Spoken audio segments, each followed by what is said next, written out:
Morning, it's 10 a.m. We are just going to give a few minutes so that the rest of the people that registered for the webinar can actually join us. So we're going to give it about 3 to 5 minutes before we get going. Thank you.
Okay, great. We're going to get going. Thank you again for joining us today.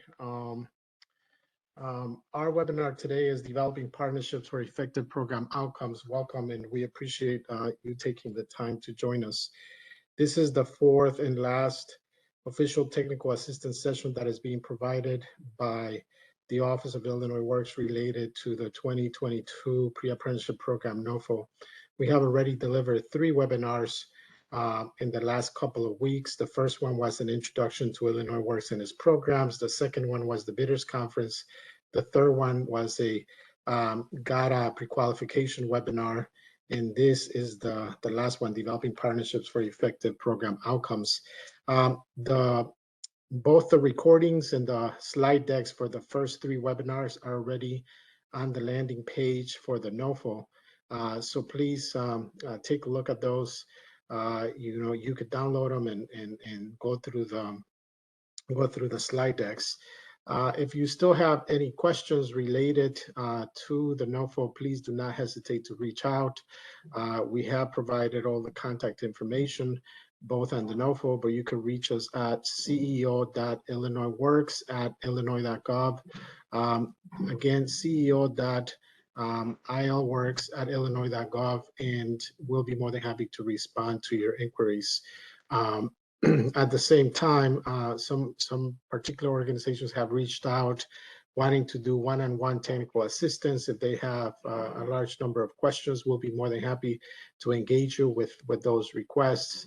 We do ask, however, that any questions that are asked during the event are submitted to us in writing, as we are required to provide official responses also to those questions and post them on the website. So I also encourage you to go to the Q&A section of the frequently asked questions section of the website of the landing page, where you will find a lot of questions that we have so far been asked in our official responses to those questions.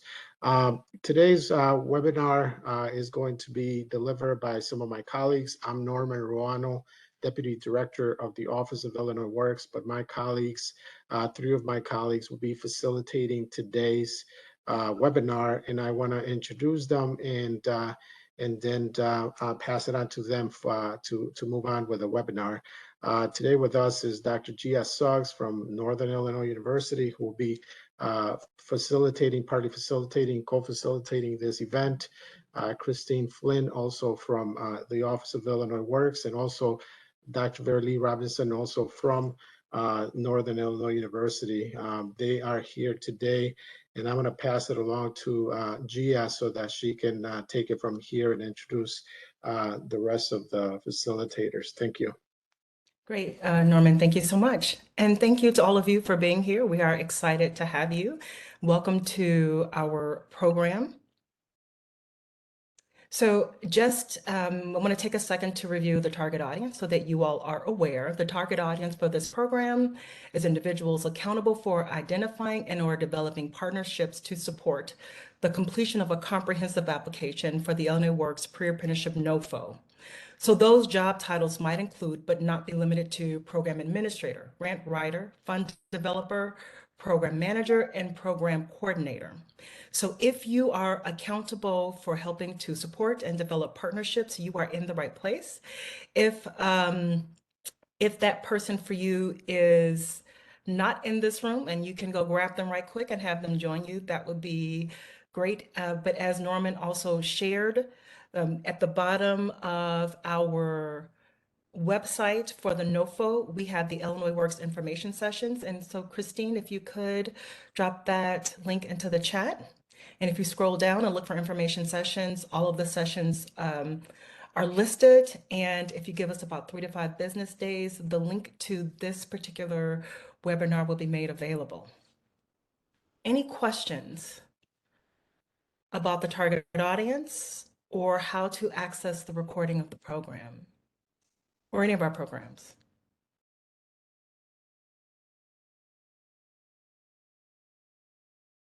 All right, awesome. Okay, so our program overview. Illinois Works was created as a result of Governor Pritzker's historic $45 billion capital plan and his commitment to expanding equity in the Illinois construction workforce. The Illinois Works Pre-Apprenticeship Nofo includes a comprehensive set of expectations that includes multiple program elements, which we will actually review during this session. So applicants may have experience with one or more of the program elements, but perhaps not all of them. So organizations can create bridges to those in order to close the gaps by creating partnerships. Partnerships can be both formal and informal arrangements by two or more parties. So during this course, you will be provided with information, resources, and support to help you successfully develop partnerships that allow you to provide an array of programs and services to pre-apprentice and to meet the Illinois Works Nofo criteria in order to create a strong proposal.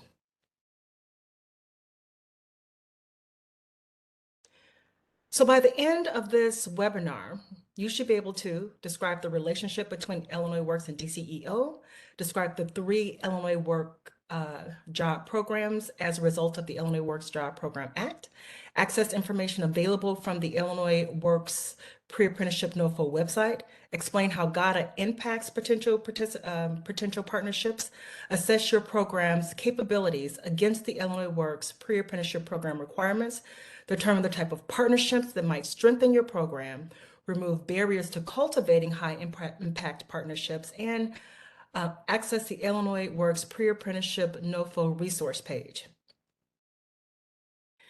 Again, this session is being recorded, and it will be made available at the landing site. Please again give us about 3 to 5 business days to have that information uploaded.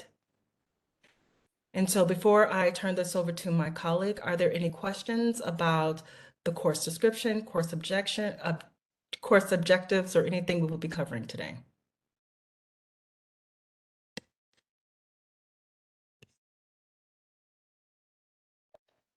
Okay, so I will turn this over to my colleague, Ms. Christine Flynn. She will review a few of the WebEx features so that you can be a full participant in the program today, and will provide you an overview of the Illinois Work job programs. All right, Christine. Great, thank you, Gia. Good morning, everyone. As Gia said, my name is Christine Flynn. I'm the grant manager of the Office of Illinois Works Pre-Apprenticeship Program. I'm excited to be with you all today. So in this section, we are going to review how to use WebEx features and functions so that you all can fully participate in today's session. And we're also going to identify what you hope to learn from this training today. So let's go ahead and get started. So just an overview of this actual WebEx platform that we are using today. For those who have joined us before, this will look familiar to you. But if you have not joined us before, you can see on your screen and in your personal WebEx window, down at the bottom on the left side, there is the mute and unmute button. So you do have the ability during our Q&A sessions throughout today's training to unmute yourself and ask a question. You also have the ability to start and stop your video. So that is up to you whether you want to go ahead and have your video on while you ask questions or not. Next, you will see a little hand raising. So that is literally to raise your hand to ask a question. So if you press that button, we will think that you have a question and we'll come over to you to ask your question. To lower your hand, you'll just click that button again and it will take that hand away. Then there is a little smiley face with a plus sign. If you click on that, you will see a menu of emojis that you can send us. So that's how you can express agreement, or sometimes we'll ask if you can see our screen. You can send us a thumbs up, whatever that might be, but that is available to you. And then all the way to the right, you will see the chat feature. So in that feature, you have the ability to put questions. You can chat with the entire audience. You can also chat individually if you have a question specifically for the presenter or specifically for the host. Feel free to put those in there as well. That's also a resource for you during Q&A. If you do not want to unmute yourself, you can put your question in there as well. So are there any questions about the features right now? I'm not seeing any. So let's go ahead and we can move on. So we are going to move to learner introduction. So this is the section where we get to know a little bit about each of you and kind of your intentions for today. So in our chat feature that we just reviewed, if you can please put your name, your organization, agency, and then what role you play in your agency. Great, thank you, Matt. And if you have attended specifically the Introduction to Illinois Works and its Programs webinar, so that was our first webinar, if you could just put an asterisk next to your name, for those of you who already put it in there, don't worry. So we have Nancy McDonald from Rock Valley College, welcome Nancy. Jake Roscoe from Rincon Family Services, welcome. Great, Julie from Blackhawk College. Matt Kelly, thank you, Matt, from Kankakee Area Career Center. Carrie Abbott from United Way Quad Cities, welcome, Carrie. Welcome, Gus from SWC Institute. Diana from Greater Southwest Development Corporation. Glenn from GMP Labs. Makita from the Community Diversity Initiatives at the Illinois Public Health Association. Diana from the Joliet Economic Development Association. Angela with Chicago Jobs Council. Gabriella has got a double asterisk. I hope that means she's been to a couple of our sessions from Midwest Business Consulting, and Myra through 3M's Logistics. Well, thank you all so much for joining us today. We are excited to have you. For those who are rejoining, thank you for joining again. And let's move on to our next question. So what do you hope to learn from today's session? So again, using the chat, please let us know what you are looking to learn from today's session.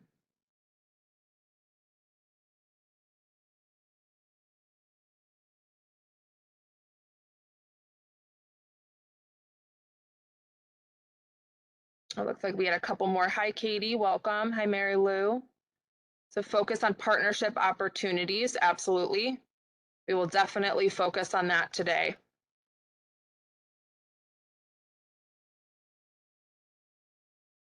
Any other things you're hoping to learn today?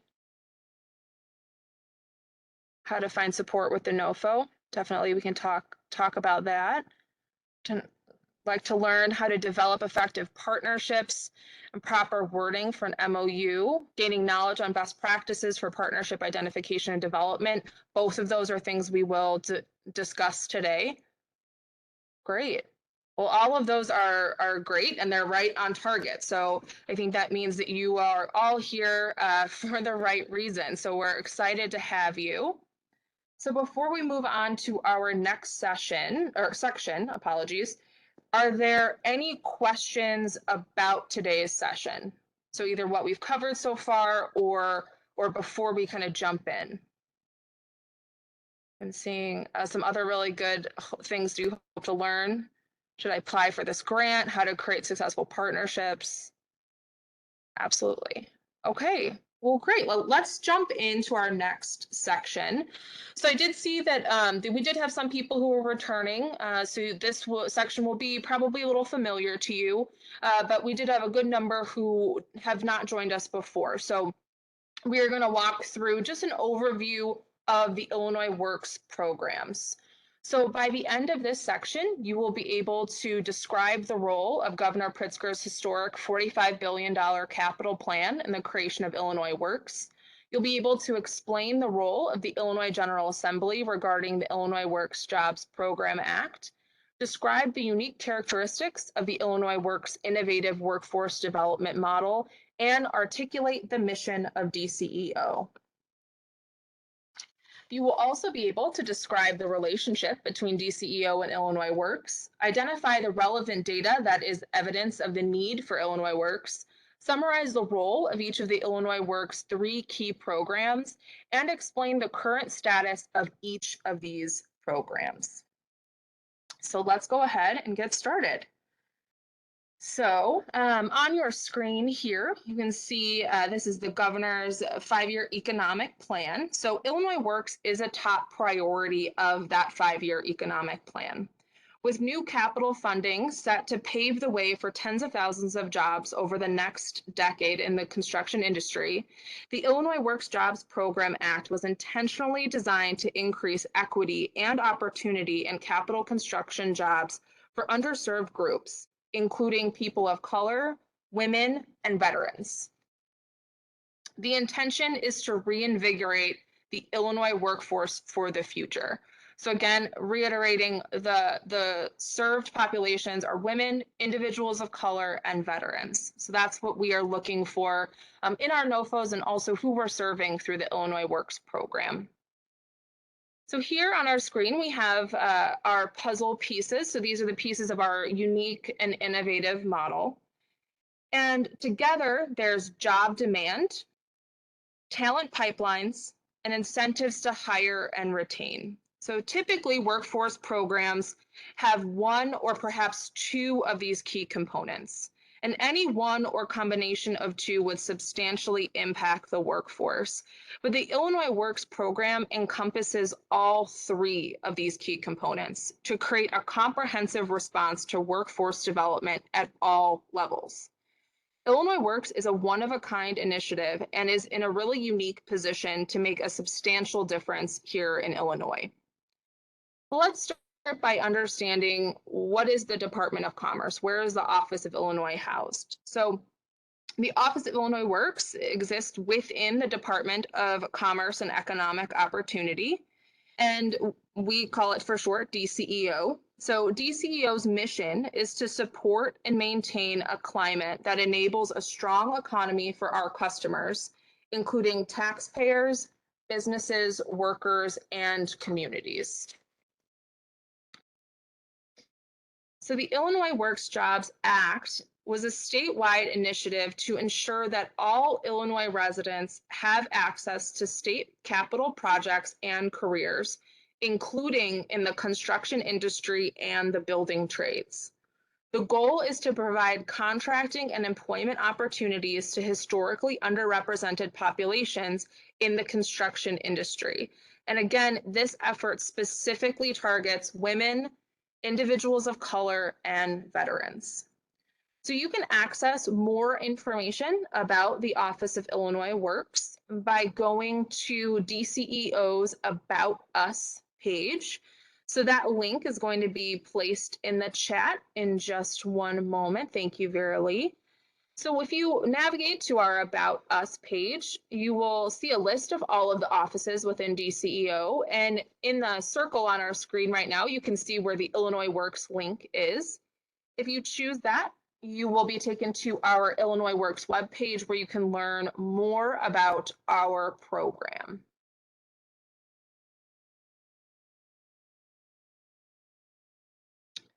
Great. So on your screen right now are the three key programs of the Office of Illinois Works. So these key programs include the Apprenticeship Initiative, the Pre-Apprenticeship Program, and the Bid Credit Program. So together, those three programs work to achieve the goals that are on your screen right now. So provide a career pathway for residents in disadvantaged communities, provide eligible apprentices with the skills for lifelong job security, promote construction as a viable job industry for women and minority communities, provide the construction industry with a consistent skilled workforce for generations to come, and create new partnerships between state agencies and community organizations. So the data shows that for too long, the construction industry and the trades have not been accessible to diverse communities. So for us, again, those underrepresented populations, individuals of color, women, veterans. And with fewer than 10% of the best paid apprenticeships extended to women and minorities, so those underserved populations. An expansion of apprenticeship opportunities will not only help help boost employment and wages for more Illinois residents, but will also yield significant benefits for our economy at large, since the construction sector is projected to grow 12% in the next 10 years. Investments in job training in the construction industry can result in significant long-term economic impact for the state, totaling $1.2 billion. For every dollar invested in construction job training, Illinois obtains $11 in social and economic returns. Now, according to the Illinois Department of Labor and the United States Department of Labor, registered apprenticeship partners information database system, so some of you may know that system as RAPIDS. Here is the percentage of apprentices employed in the state's construction industry by demographic group. So as this table demonstrates, there are several groups underrepresented in Illinois' construction industry and building trades. Despite concerted efforts to reduce disparities in the construction and building trades industry, as you can see by the data here on your screen, the disparities have gone largely unchanged. So Illinois Works is positioned to change that trajectory, and that is exactly what these three key programs are poised to do. So let's take a deep dive into each of these. So I'm not going to go through these as in depth as our previous program, Intro to Illinois Works and its programs. That recording is on our Nofo landing page. But we're going to hop through these just so you get a little bit more information for those who haven't joined us before. So the first Dceo Office of Illinois Works key program is the Illinois Works Apprenticeship Initiative. So the Apprenticeship Initiative creates the demand for jobs. So this program opens doors of opportunity into the construction industry and the trades. So how does it do that? It ensures that contractors and subcontractors for public works projects with an estimated cost of $500,000 or more comply with the goal of 10% of the actual or estimated labor hours of qualifying projects be done by apprentices. So we are creating the demand through this mandate to increase the number of apprentices that contractors are requesting on these state projects. The Apprenticeship Initiative is operational and it is working on the compliance of state projects right now. So this initiative was launched June of 2020, and it's presently overseeing the implementation of over 1,500 projects worth more than $8 billion. In August of 2021, we launched a new system to assist with the transition from manually quarterly reporting to real-time reporting system, which utilizes new technology. So this allows us to really ensure that these contractors are staying up to date, they're complying with these percentages, and that job demand is really being created in real time. The next program, which most of you are here to learn about, is the Pre-Apprenticeship Program. So this initiative the Apprenticeship Initiative creates that demand, and then the Pre-Apprenticeship Program creates that talent pipeline of diverse candidates to help sate that demand.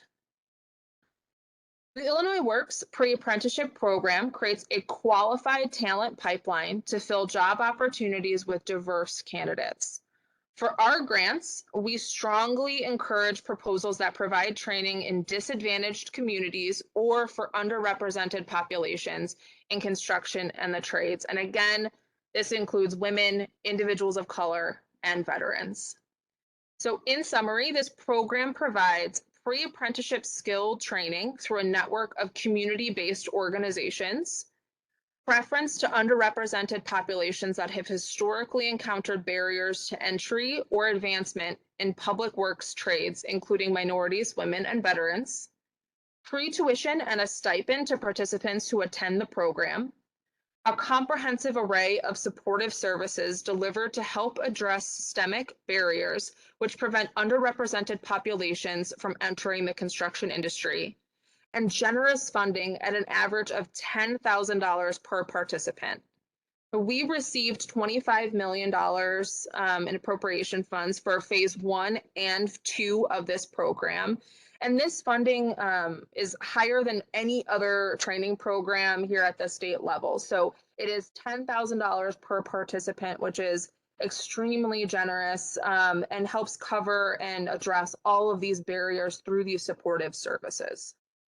So you can learn more about our Nofo on our Nofo landing page. You can also access national best practices that we have put in the resource section of that landing page as well. And all of this is also listed in our Nofo, which Vera Lee has just put the link directly to our Nofo in the chat for you to access. So the pre-apprenticeship program is fully operational. We launched in January of 2022 and provided 22 grantees with 23 grants. Our average award was $417,000, and overall, that was an investment of $9.6 million. Right now, we are on track to serve 1,030 Illinois residents. So we just broke that 900 number as of this week. So we are fully operational and on track to meet all of our goals from our current grantees, which is extremely exciting. As of July 1st, you can see here the far right column of the table displays the representation of underrepresented groups currently enrolled in the Illinois Works Pre-Apprenticeship Program. So if this current trend persists, Illinois Works is well positioned to impact equity in construction and the building trades in Illinois. So now I want to talk about our final key program, which is the bid credit program. So as I reviewed, the apprenticeship initiative creates that demand. The pre-apprenticeship program creates that talent pipeline, and the bid credit program creates the incentive to hire and retain. So that is the final piece of our puzzle here. And so the bid credit program creates incentives to help ensure that the pre-apprenticeship program graduates, specifically the graduates of the pre-apprenticeship program, are hired and retained by contractors and subcontractors. So that is a specific benefit to the graduates who go through our pre-apprenticeship program. So the Illinois Works Bid Credit Program allows contractors and subcontractors to earn bid credits to use towards future bids for public works projects contracted by the state or an agency of the state. Bid credits can only be earned for employing apprentices who have completed the Illinois Works Pre-Apprenticeship Program on public works projects contracted by state agencies. Dceo determines the bid credit earning rate by rules based on labor hours worked on state contracted public works projects by apprentices who completed the pre-apprenticeship program. The rate is published and may include maximum bid credits allowed per contractor, per subcontractor, per apprentice, per bid, or per year. The Illinois Works Bid Credit Bank is being established and administered by Dceo, and Dceo is developing a mechanism and technological tools for tracking those bid credits. So this program is still being built out. It's in its design stages, but it will be ready for implementation in October of this year, so just around the corner. The rules are being finalized as we speak. And so in addition to this bid credit, which helps to incentivize and retain, there's also a bid credit tracking system. And so in addition to kind of tracking those bid credits, we also have that applicant tracking system, which is also under development as part of this bid credit program. So together, these two new databases will track graduates and allow companies to review their resumes for hire. So this is where all of these programs come together, where contractors can now look for those pre-apprentices in the bid credit system, and hiring from that system will allow them to earn those bid credits. So like I said at the top of this section, this is just a brief overview of those programs. But if you want to get more in depth on each of these, please visit our Nofo website, and you can watch our introduction to Illinois Works and its programs. That session recording and presentation slides are up on our website right now. And Vera Lee has just posted the link in the chat for you. So if you want to head over to that page and check out that program.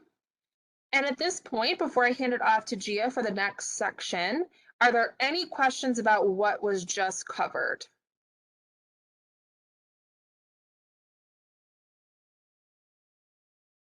I'm not seeing any questions in the chat, so I'm going to hand it back to Gia for our next section. Christine, thank you. I'm going to read this here. It looks like we have something. It says, we have an apprenticeship program that is funded by IDOT. Looking at the Illinois Works Nofo, it appears as though it is the same thing, but our existing program requires 16 weeks of training and drug testing. These requirements are attractive to our union, trade, and business partners. The Illinois Works Nofo appears to not require more than 6 weeks of training in drug testing.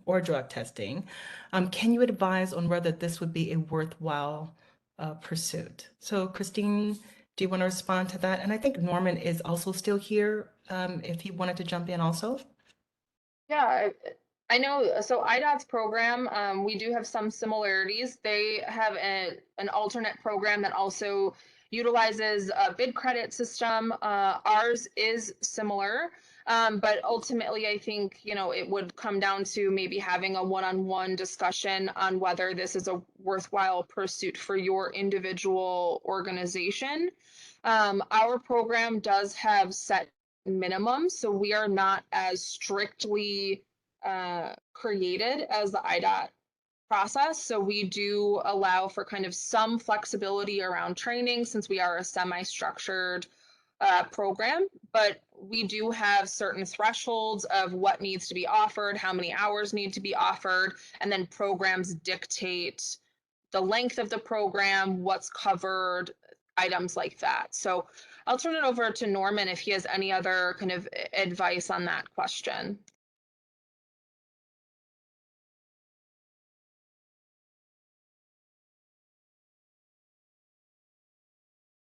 I don't know if perhaps Norman stepped away for just a moment, but whomever asked that question, please feel free to reach out to our email, ceo.illinoisworks@illinois.gov. And we'd be more than happy to have kind of a one-on-one conversation to walk through the elements of our program and what might work for your organization. All right, Christine, thank you. So the next section is section 4, program elements. And by the end of this session, you'll be able to describe the evaluation criteria for the Illinois Works Pre-Apprenticeship Nofo application, identify the program elements under the program requirements in the Nofo, and you will have an opportunity to complete a capabilities and partnership assessment of the program elements.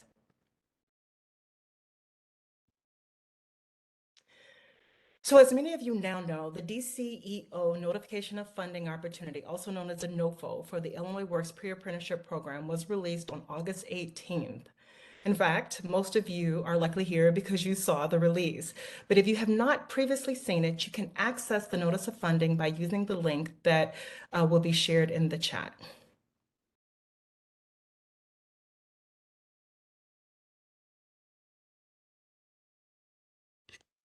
Thank you, Vera Lee, for sharing that information.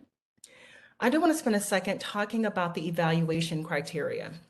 So applicants will be graded using a merit review process and scored based on the following criteria: applicant capabilities, which will be worth 25%, documentation of need, that's with respect to your target population, that is 25%, project quality and integration, that is 30%, and cost effectiveness, return on investment, which will be 20%.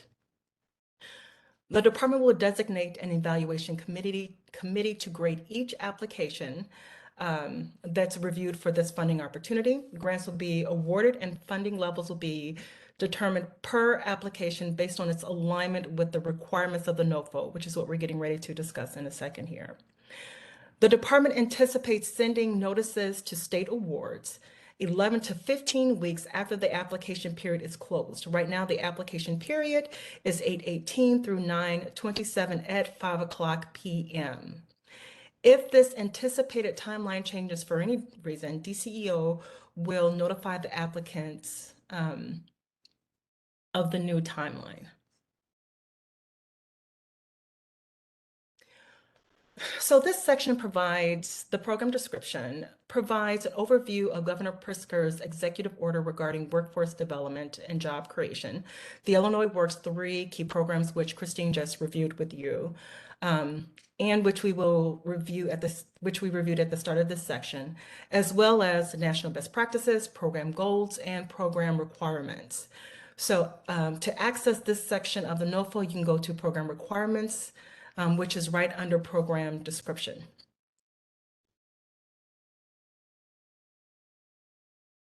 So let's revisit the program requirements. They are on, if you have your Nofo available, they are on pages 7 through 11 in the Nofo. And if possible, either Christine or Verily, for anyone who wants to reference the Nofo during this conversation, if you could put the link to the PDF Nofo in the chat. So these program elements represent each of the requirements for a high-quality pre-apprenticeship program that can significantly increase apprenticeship opportunities for historically underrepresented populations. As we have previously noted, these populations include women, people of color, and veterans. So specifically, the Illinois Works Nofo for this grant year has a dual goal. One is to increase representation of very specific economic geographic areas. And I'm going to read you these areas really quick. So we have Central, which is Region 1, East Central, Region 2, North Central, Region 3, Northeast, Region 6, Southeast, Region 7, and Southwest, Region 9. If you want more information about the geographic location of those economic development areas, we're going to share a link in the chat that will specifically share with you where the borderlines are for each of those regions. In addition to that, the goal is to increase the number of programs that can serve underrepresented groups that the current grantees that we are not comprehensively serving with the current group of grantees. And those include Asians, Native Alaskans, American Indians, and veterans. And I will add, although Hispanics don't have the same disparity with respect to underrepresentation in the construction and trade industries, Illinois Works is currently serving a number that is slightly below the Illinois current average. And so we actually want to do better there as well. So for those of you who attended the Bidders Conference, this information and this graphic should look familiar. So what we're going to do is take a brief look at each of the elements that may require some distinction. So for example, support services compared to wraparound services, recruitment compared to outreach. So we're going to clarify some of the distinction between some of these elements. And we also want to talk about which of these elements may lend themselves well to partnerships. Before I keep going, any questions about the program requirements, each of these elements, and how they fit into expectations for the Nofo?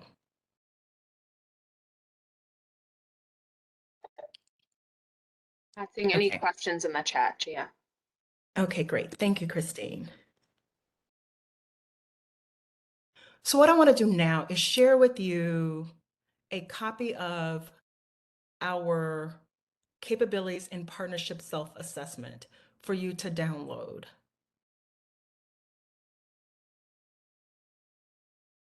So when considering partnerships, the first step is to identify your organization's personal capabilities. So you want to ask yourself, which of the program elements can my organization respond to at the highest levels? So we will complete this capabilities and partnership assessment together. A copy of the self-assessment should be available to you on the screen using the WebEx file transfer.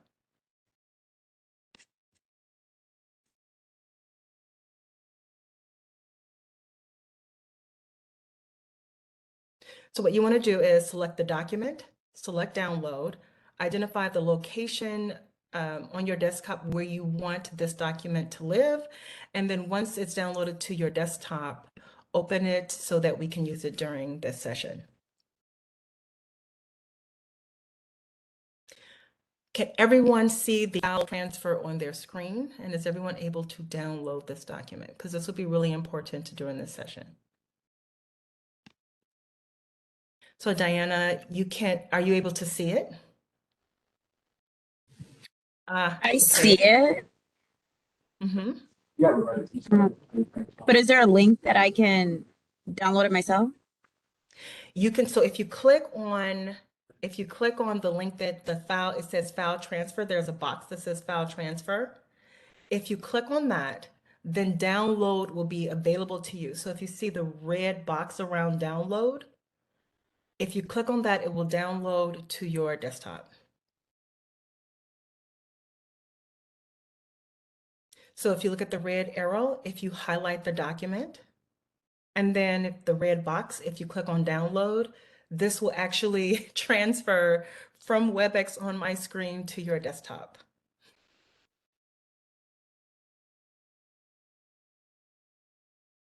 Awesome. Anyone else need assistance downloading this document?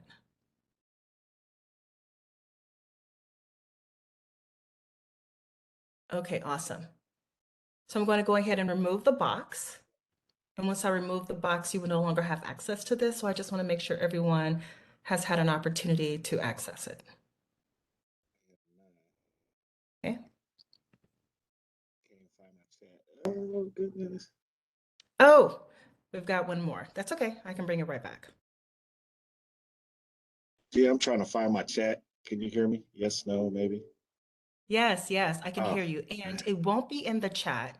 It's going to be, it should appear on your screen, and it's not there now. I'm adding it back now. Okay, so there should be a box on your screen that says file transfer.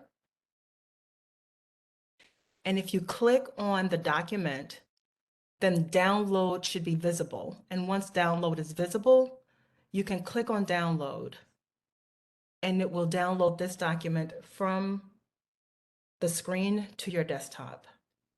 Okay, awesome. I see Myra. Great. Matt, awesome. Anyone else?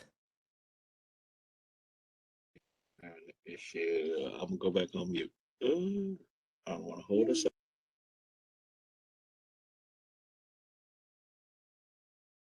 I think because I'm on my phone, I can't see it. Oh my goodness, yes. So if you are on your phone, depending on your phone, it may have the ability, because it's a PDF. So it depends on if your phone can actually download and make a PDF available, which means you have to have some type of Microsoft, application suite feature on your phone, which I don't know, some do and some don't. I know for me, I have it, but it is not easy to navigate. Okay, Glenn, thank you. I think I attended the first meeting, so I may have this already. And if not, we can be sure to share a copy of this via email after the session. So we can do, and let me ask this. I don't know if Christine or Vera can assist with this, but if you put your email address in the chat to either Christine or Vera, they might be able to email it to you right quick. Okay. Yes, no problem. If you just want to put your email in the chat, I'll get that over to you in just a moment. Thank you, Christine. Okay, awesome. Okay, so this is the capabilities and partnership self-assessment. And if you take a look at the capabilities column, you will see there are three options. One is no expertise or experience. Number two is moderate expertise and experience. And number three is extensive expertise and experience. And so what we're going to do is review each of the program requirements that are necessary for a comprehensive application that would lend itself well to a partnership if you don't personally, your organization doesn't personally have those capabilities. So the first one we're going to talk about is wraparound services. So wraparound support services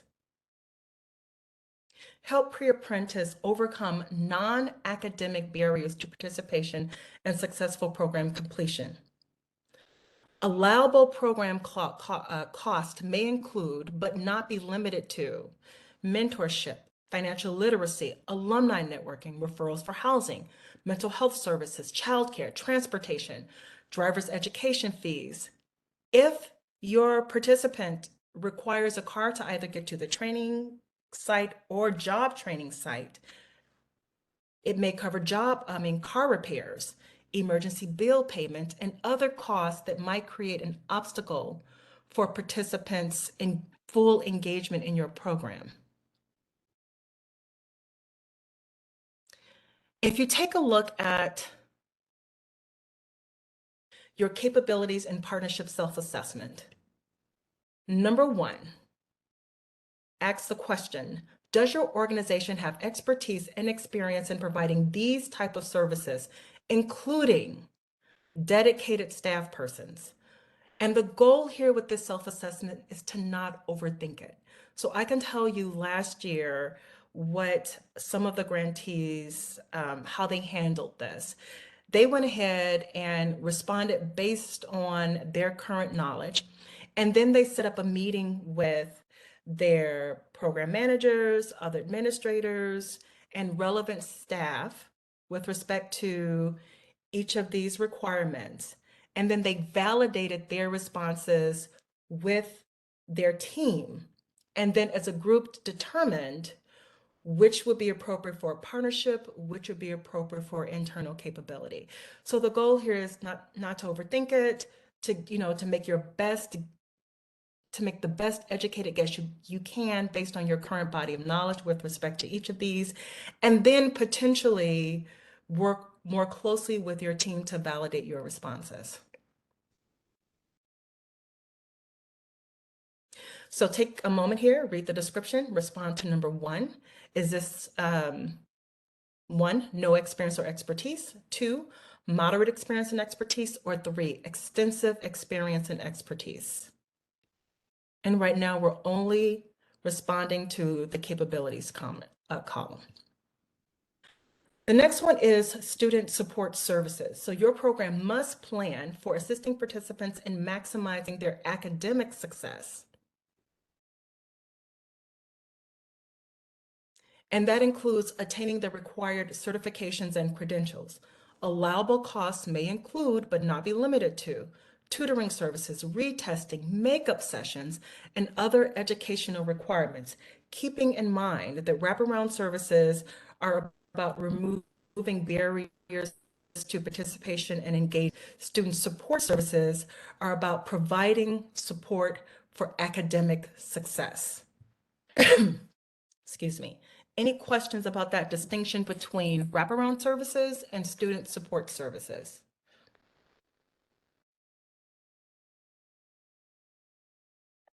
Okay, I'm monitoring the chat. You can also please feel free at any point here to unmute. I think this is a small enough group that we can easily engage together. Okay, so number 2, student support services. Does your program have experience with providing these type of services to support academic success and the attainment of certification credentials? This would include dedicated staff persons for these services. 1, no experience or expertise. 2, moderate experience and expertise. 3, extensive experience and expertise.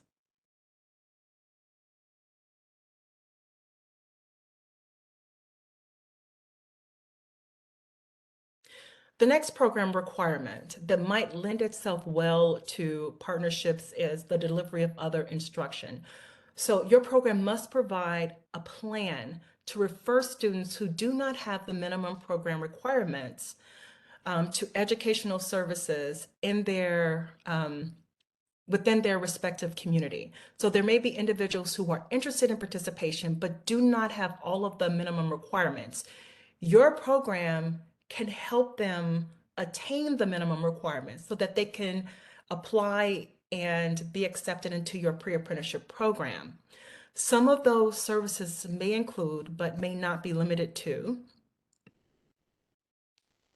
literacy programs, GED programs, ESL classes, among other areas that require support. These services are vital for potential participants who do not qualify to register for your program because they do not have the minimum requirements, or they cannot engage in a training that is taught in English. And so I also want to kind of make a distinction here. Illinois Works will pay for English proficiency classes. And I think I might ask Christine to weigh in here. Illinois Works expects that your program can refer participants to English proficiency classes. That is an expectation. However, all of the trainings must be delivered in English. Christine, do I have that caveat correct? Correct. Okay, thank you. So your program must include how participant barriers to program entrance and success will be assessed. Your plan should include strategies for removing barriers for all underrepresented groups that you plan to serve. So if you take a look at your capabilities and partnership self-assessment, we have delivery of other instructions, which is number 3. And the question is, does your program have experience providing other instruction that supports student participation and success? This includes a dedicated staff or dedicated staff persons to providing these supports. So I want to pause for a second. How is this pacing? Is it too fast, too slow? Do you have enough time to consider each of these at this point and respond to the capabilities column? It's all good. Thank you, Matt. Okay, I'll keep going. Thank you, Myra. All right, the next one, outreach and recruitment. So your program must outline proactive recruitment and outreach strategies that will generate a significant response from your target population. Of course, keeping in mind the Illinois Works focus on its underrepresented groups. And so from your target population that enroll in and that can successfully complete your pre-apprenticeship program.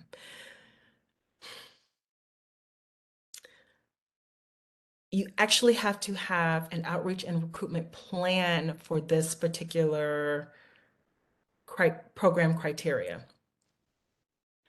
What we have seen in the past is we're going to provide flyers at community events, which is vague and not descriptive enough for a comprehensive plan.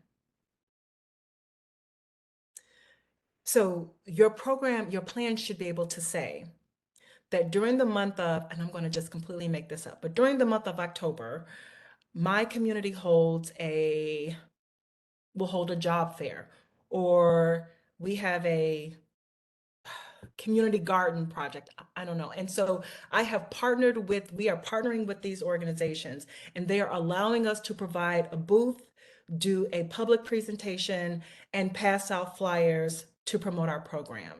So it has to be specific around who you are connecting to, how you are connecting to. That might be places of worship, local businesses, maybe your alderman or local representative has a listserv and they will allow you to share information using their listserv.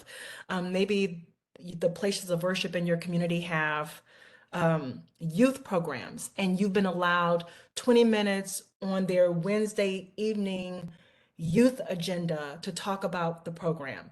So it cannot be, oh, we're going to share information at community events. it has to be a detailed, comprehensive plan. And those partnerships and relationships need to be established in advance in order to know for sure that these are commitments that you have with these organizations and with these community partners that will allow you to do your outreach and recruitment. I don't want to belabor that, but this is such a critical part of your program's success. And it's one of those things that if it is not, if these relationships are not developed in advance, it could hinder your ability to be successful during the outreach and recruitment phase of your project.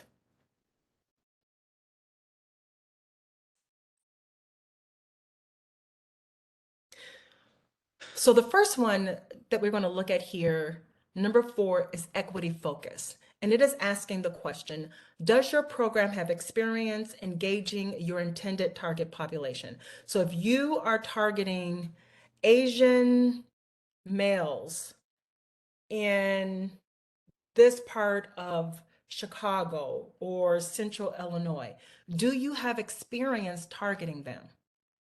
If you are targeting women, do you have experience targeting and engaging women for your programs?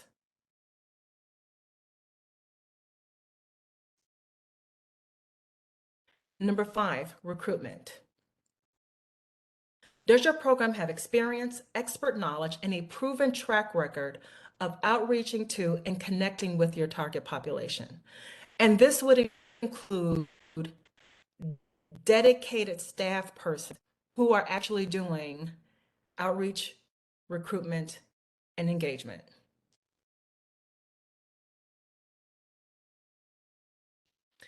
And the last one for this section is, does your program have specific experience with creating and implementing an outreach and marketing plan for your specific target population? Any questions around equity focus, recruitment, and outreach?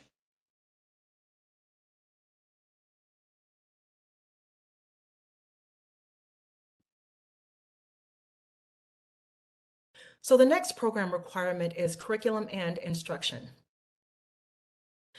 So your submitted curriculum must be at least 150 instruction hours. And so just a moment ago, several people were inquiring about instruction, length of time of program, and program requirements. Illinois Works requires a minimum of 150 instruction hours with a maximum of 300 instruction hours unless your program is serving a population that would require additional instruction and support. And if it does, you can submit for approval of the additional hours with your justification. So for example, if you are working with reentry individuals, your assessment might be instruction hours that exceed the maximum 300 hours. So you can explain the needs of your target population and the additional instruction hours that you think are required. And the Illinois Works team will review that and either approve, negotiate, or decline that. But the maximum is 300, but it's negotiable if your target population requires additional support. Your instruction should have a strong emphasis on hands-on practice in a construction laboratory and at job sites. Your program's curriculum design must be based on Illinois Works approved curricula. So let's take a really quick look at what those requirements are. The base curricula that is currently approved is NAP2, the North American Building Trades Union, or NCCER, the National Center for Construction, Education, and Research. So you can leverage either of those. They are already approved. However, if there is a different curricula that you think is more appropriate for your organization and your target population, you can submit that for approval. You must also offer the OSHA 10 certification, first aid certification, CPR certification, and you are also able to offer other applicable and relevant certifications for the construction industry. So applicants must submit a proposed curriculum outlining curriculum that outlines the hours, instruction modules offered, length of time of training, and all the other logistics around planning. If you have the Nofo with you, or if you want to reference this in the Nofo, please see attachment 3. You can also access attachment 3 from the 2022 Nofo website. So I don't know, Christine or Verily, if you can drop that into the chat. And attachment 3 provides a sample curriculum as well as a template for your proposed curriculum. Verily, thank you.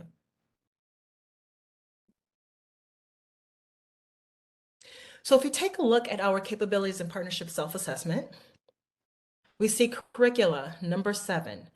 Can your program provide at least 150 hours of teaching, learning, real-world practice, and job site instruction, including dedicated staff persons to deliver this instruction? Is that capability level at a 1, 2, or 3?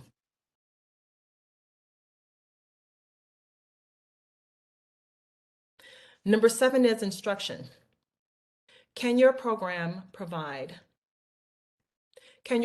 lead students to obtain their NCCER, NAP2, OSHA, CPR, first aid, or other relevant construction industry certifications or certificates? And again, this includes dedicated staff persons to do so. We will elaborate more on whether this should be an internal capacity, a capability, or if you should look for partnerships a little bit later. But for now, how would you assess your current capability? 1, 2, or 3? So the next program requirement is learning. Applicants must explain how they will coordinate education, learning, necessary support, retention services, and coaching.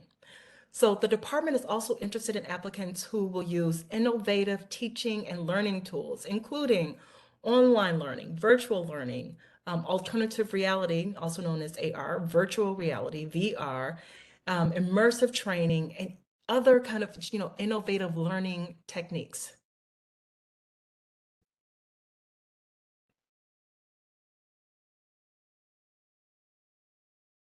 So number 9 is learning.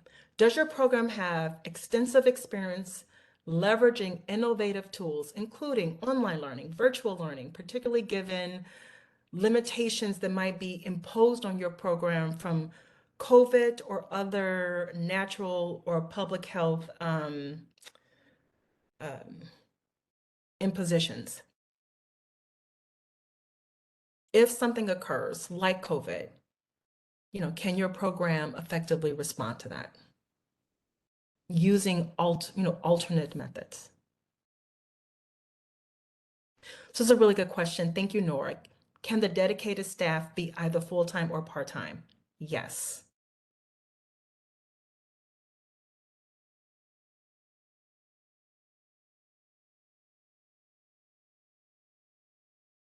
Number 10, work-based learning and practicums.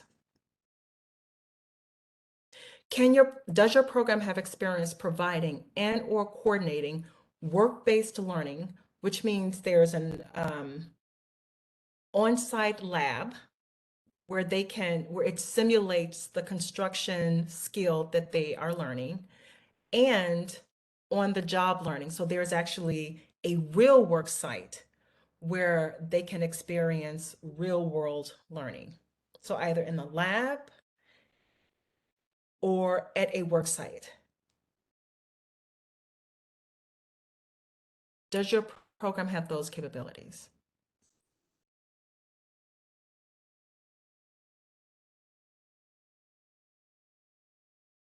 The next program requirement is transition and follow-up. So your program must provide plans on how it will assist participants in transitioning to DOL registered apprenticeship programs, including connecting them to employment and unions. This requires programs to continuously develop connections and relationships with employers, DOL registered union-based programs, non-union-based programs, companies, and other relevant apprenticeship opportunities, including advanced construction education, employment,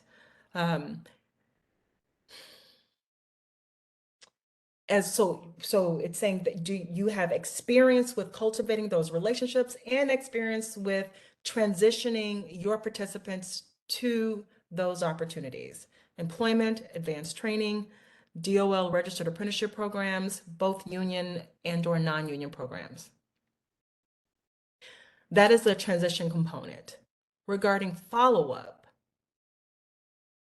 your organization has experience with following up with participants at least quarterly up to 1 year post graduating from your program. So whether that's an alumni network, check-in coffee, you may a team member that actually physically calls and says, hey, we're just checking on you. Tell us how you're doing. Is there any additional support you may need? Is there any other referrals I can make for you? But you all have experience with and a dedicated staff person who will follow up with individuals at least quarterly up to 1 year post completion of your program.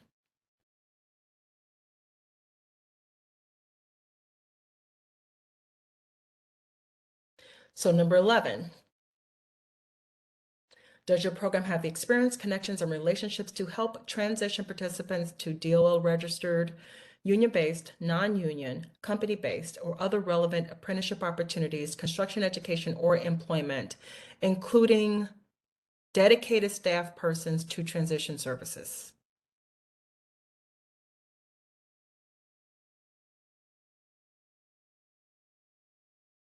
Is that a 1, 2, or 3? And 12, does your program have experience conducting follow-up with participants beyond program completion on at least a quarterly basis for a period of 1 year, including a dedicated staff person or staff persons accountable for follow-up?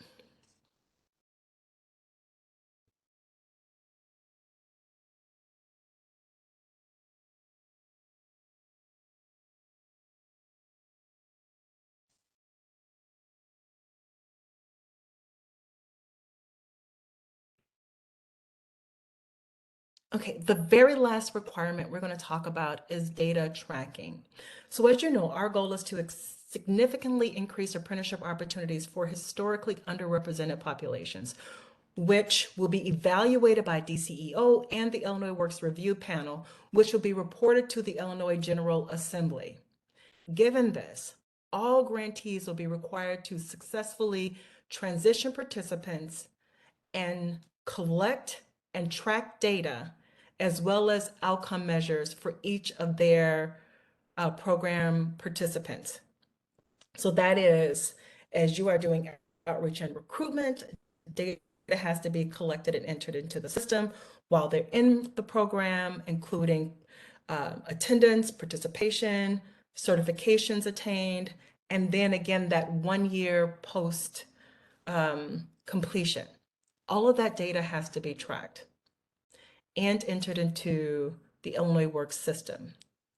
So your program will be required to utilize the Illinois Works reporting system, which we in short call IWRS.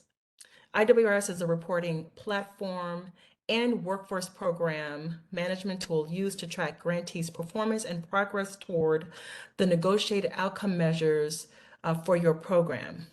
Data entry is expected to take place in real time. All programs should plan to have a dedicated data entry coordinator and data entry support individuals, if necessary, responsible for data entry and data integrity. The data is used by Dceo to verify compliance, progress, and create required reports for the Illinois Works Review Panel and the Illinois Works General Assembly. I will also note that It also impacts payment, so compliance with program requirements. That's where Illinois Works will confirm program requirements for grant payments. Additionally, it allows the Illinois Works to conduct a longitudinal evaluation. At the very beginning, Christine talked about how there have been a lot of efforts in the past to improve equity in construction building trades. And yet we could see from the data that Illinois has not made a lot of progress. The intention is to see if we can now actually make a difference. And so the data for the longitudinal study, which will determine the return on the state's investment in this project, will come from your data entry into the Illinois Works tracking system. This is an absolutely critical part of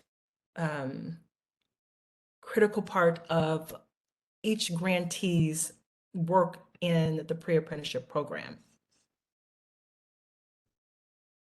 So this is the last capability we are assessing. It is number 13, data tracking. And the question is, does your program have experience with acclimating to new data management systems? Sometimes you may not have had experience with IWRS because, it'll be a new program for you. So if it's a new program for you, it'll be a new system for you. But if you have individuals who are familiar with data management systems and are accustomed to acclimating to new systems based on your funding source, then that may be relevant here with respect to data tracking.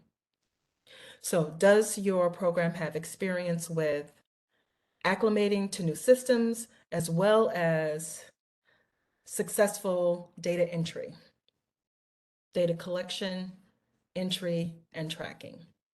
Number 13 is out of 1, 2, or 3. Thank you, Katie, for joining us. And just keep in mind, you can always revisit this, give us about 3 to 5 days, and the full recording will be available to you. But thank you for joining.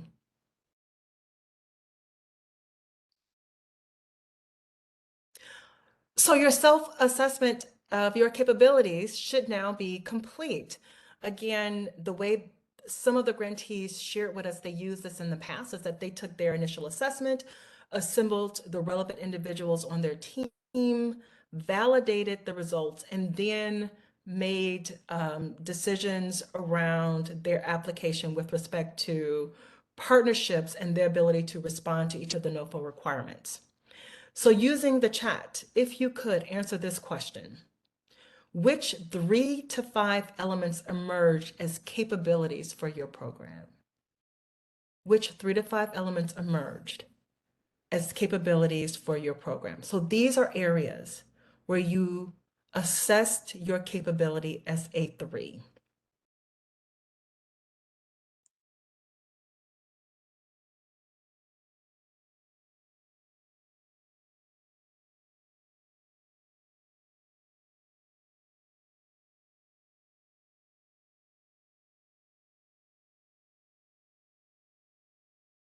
So you can just share in the chat. Where might you have assessed your program as a 3? Myra, delivery of other instruction, equity focus, and student support services. That's awesome. Certainly 3 areas that if they are not strong, program success can be difficult. Others.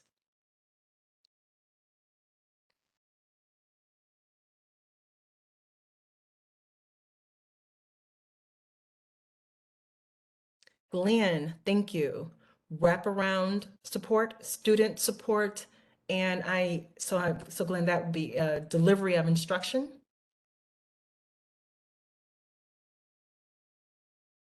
Awesome, thank you for that. Of course, our instruction delivery is kind of the heart of the program, right? So that's awesome. All right. Aya, am I pronouncing that correctly? Thank you. Data tracking, yes, awesome. Follow-up services, outreach and recruitment, awesome. Anyone else?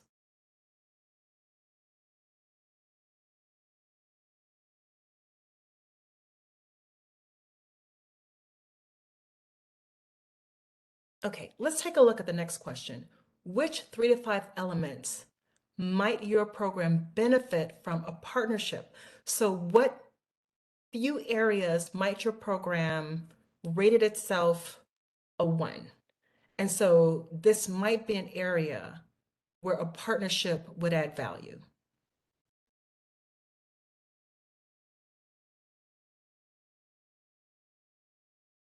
And, I will tell you, you don't have to add that to the chat. I think I'm going to time manage here.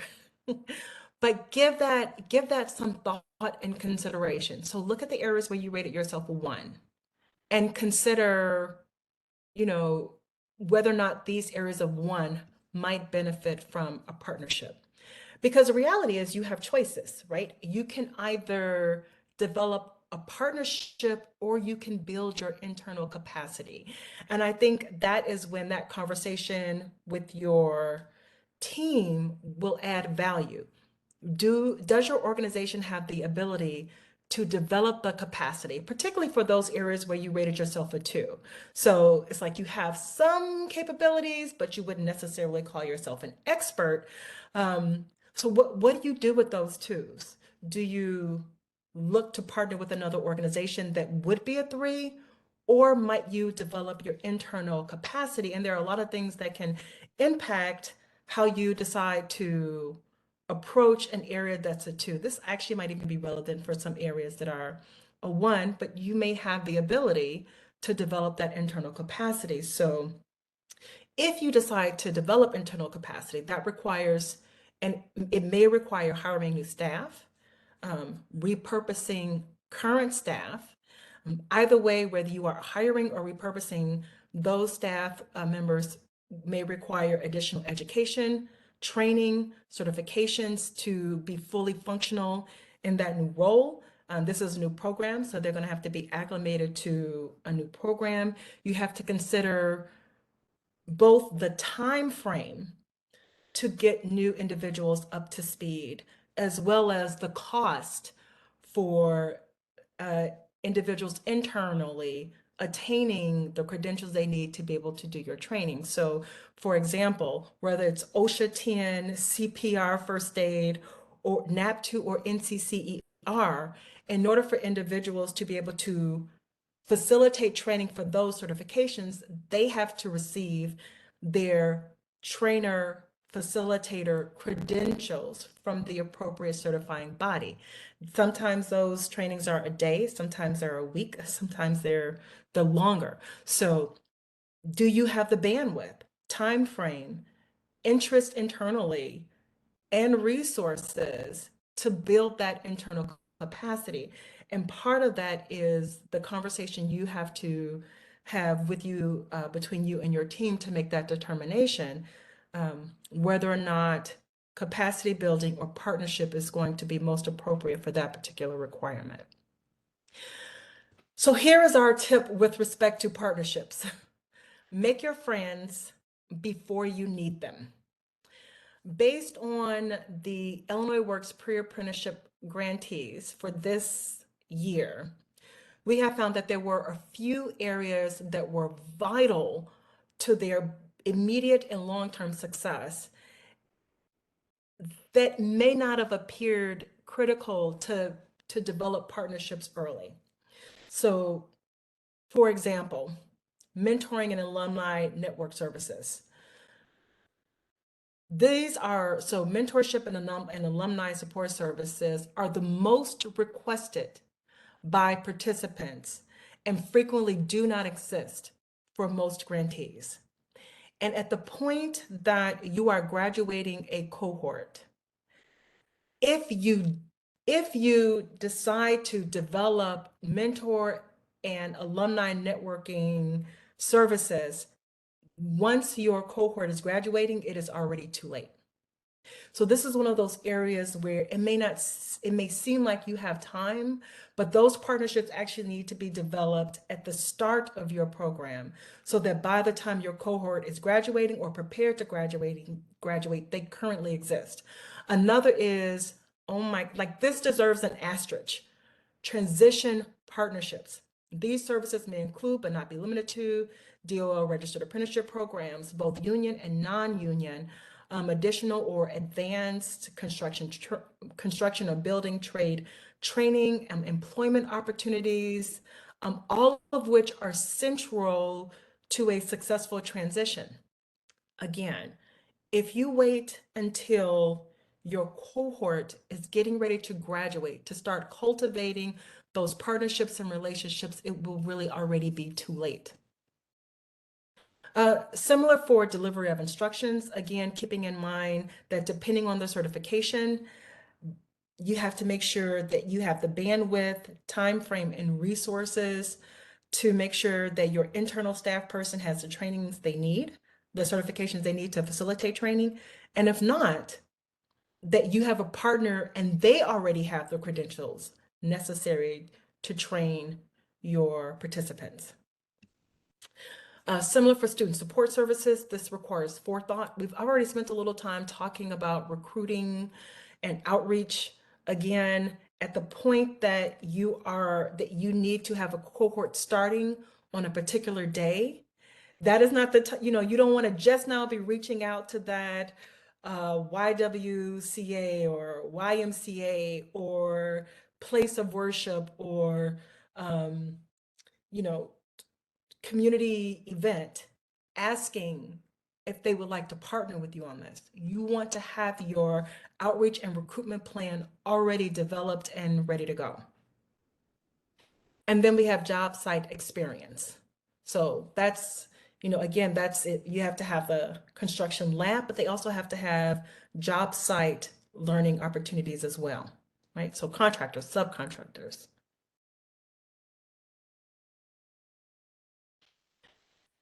Any questions so far about your capability, self-assessment, or any of the heads up around make your friends before you need them?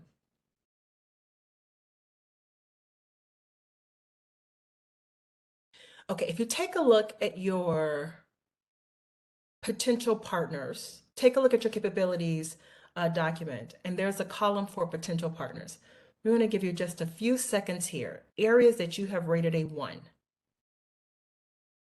While this is top of mind, jot down really quickly who might be potential partners. And you may have a couple individuals or organizations in mind. So we're not discriminating right now. We're just listing them. Who might be potential partners?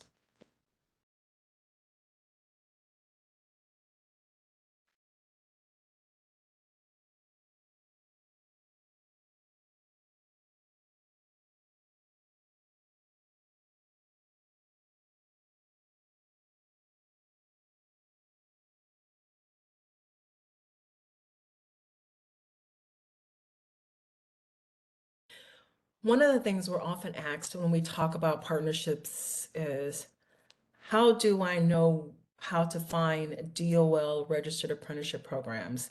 This is our target population, but how do I know if my geographic area is appropriate for that target population?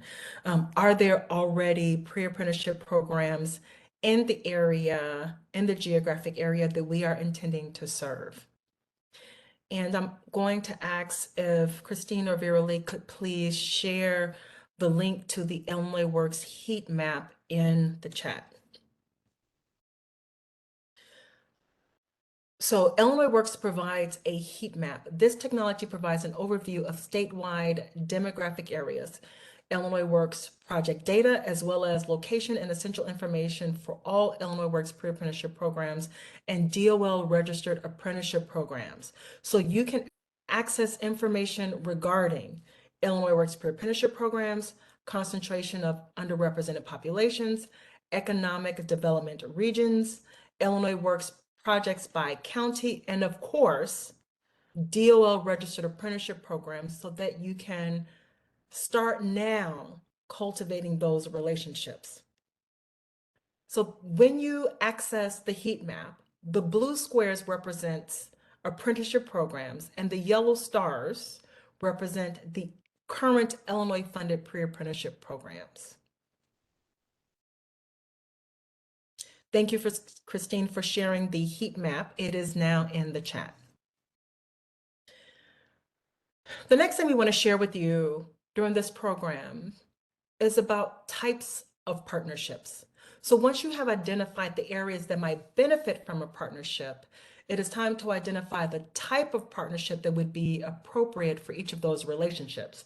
That might be a formal partnership, an informal partnership. It can be a contract, it can be an MOU. So there are different types of partnership structures and designations. And success with partnerships means identifying the right type of partnership for the relationship that you're trying to cultivate. So in this next section, we will identify the different types of partnerships and give you some guidelines on how to determine which might be the right type of partnership or partnerships for your program. Before we do that, I do want to pause for a second because the capabilities assessment is, that was a lot of information. So any questions about any of that or the heat map before we move to the next section?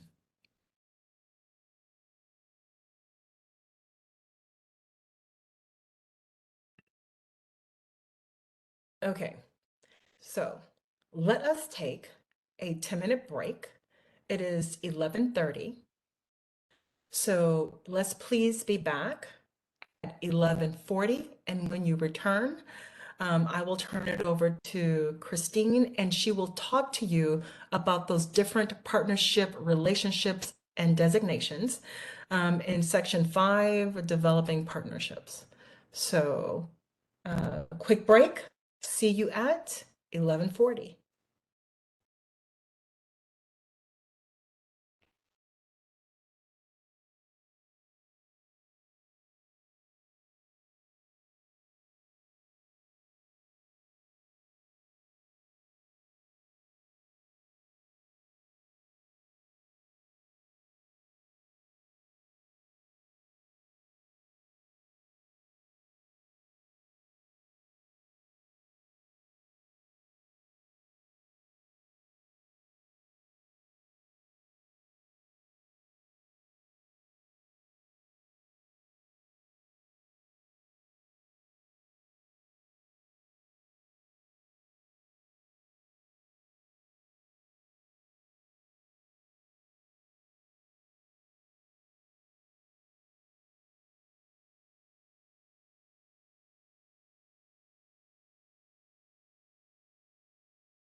We will be starting back in about 2 minutes.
Okay, welcome back, everyone. I hope you all had an opportunity to grab a drink of water, hit the washroom, and you are now prepared for the second half of our presentation today.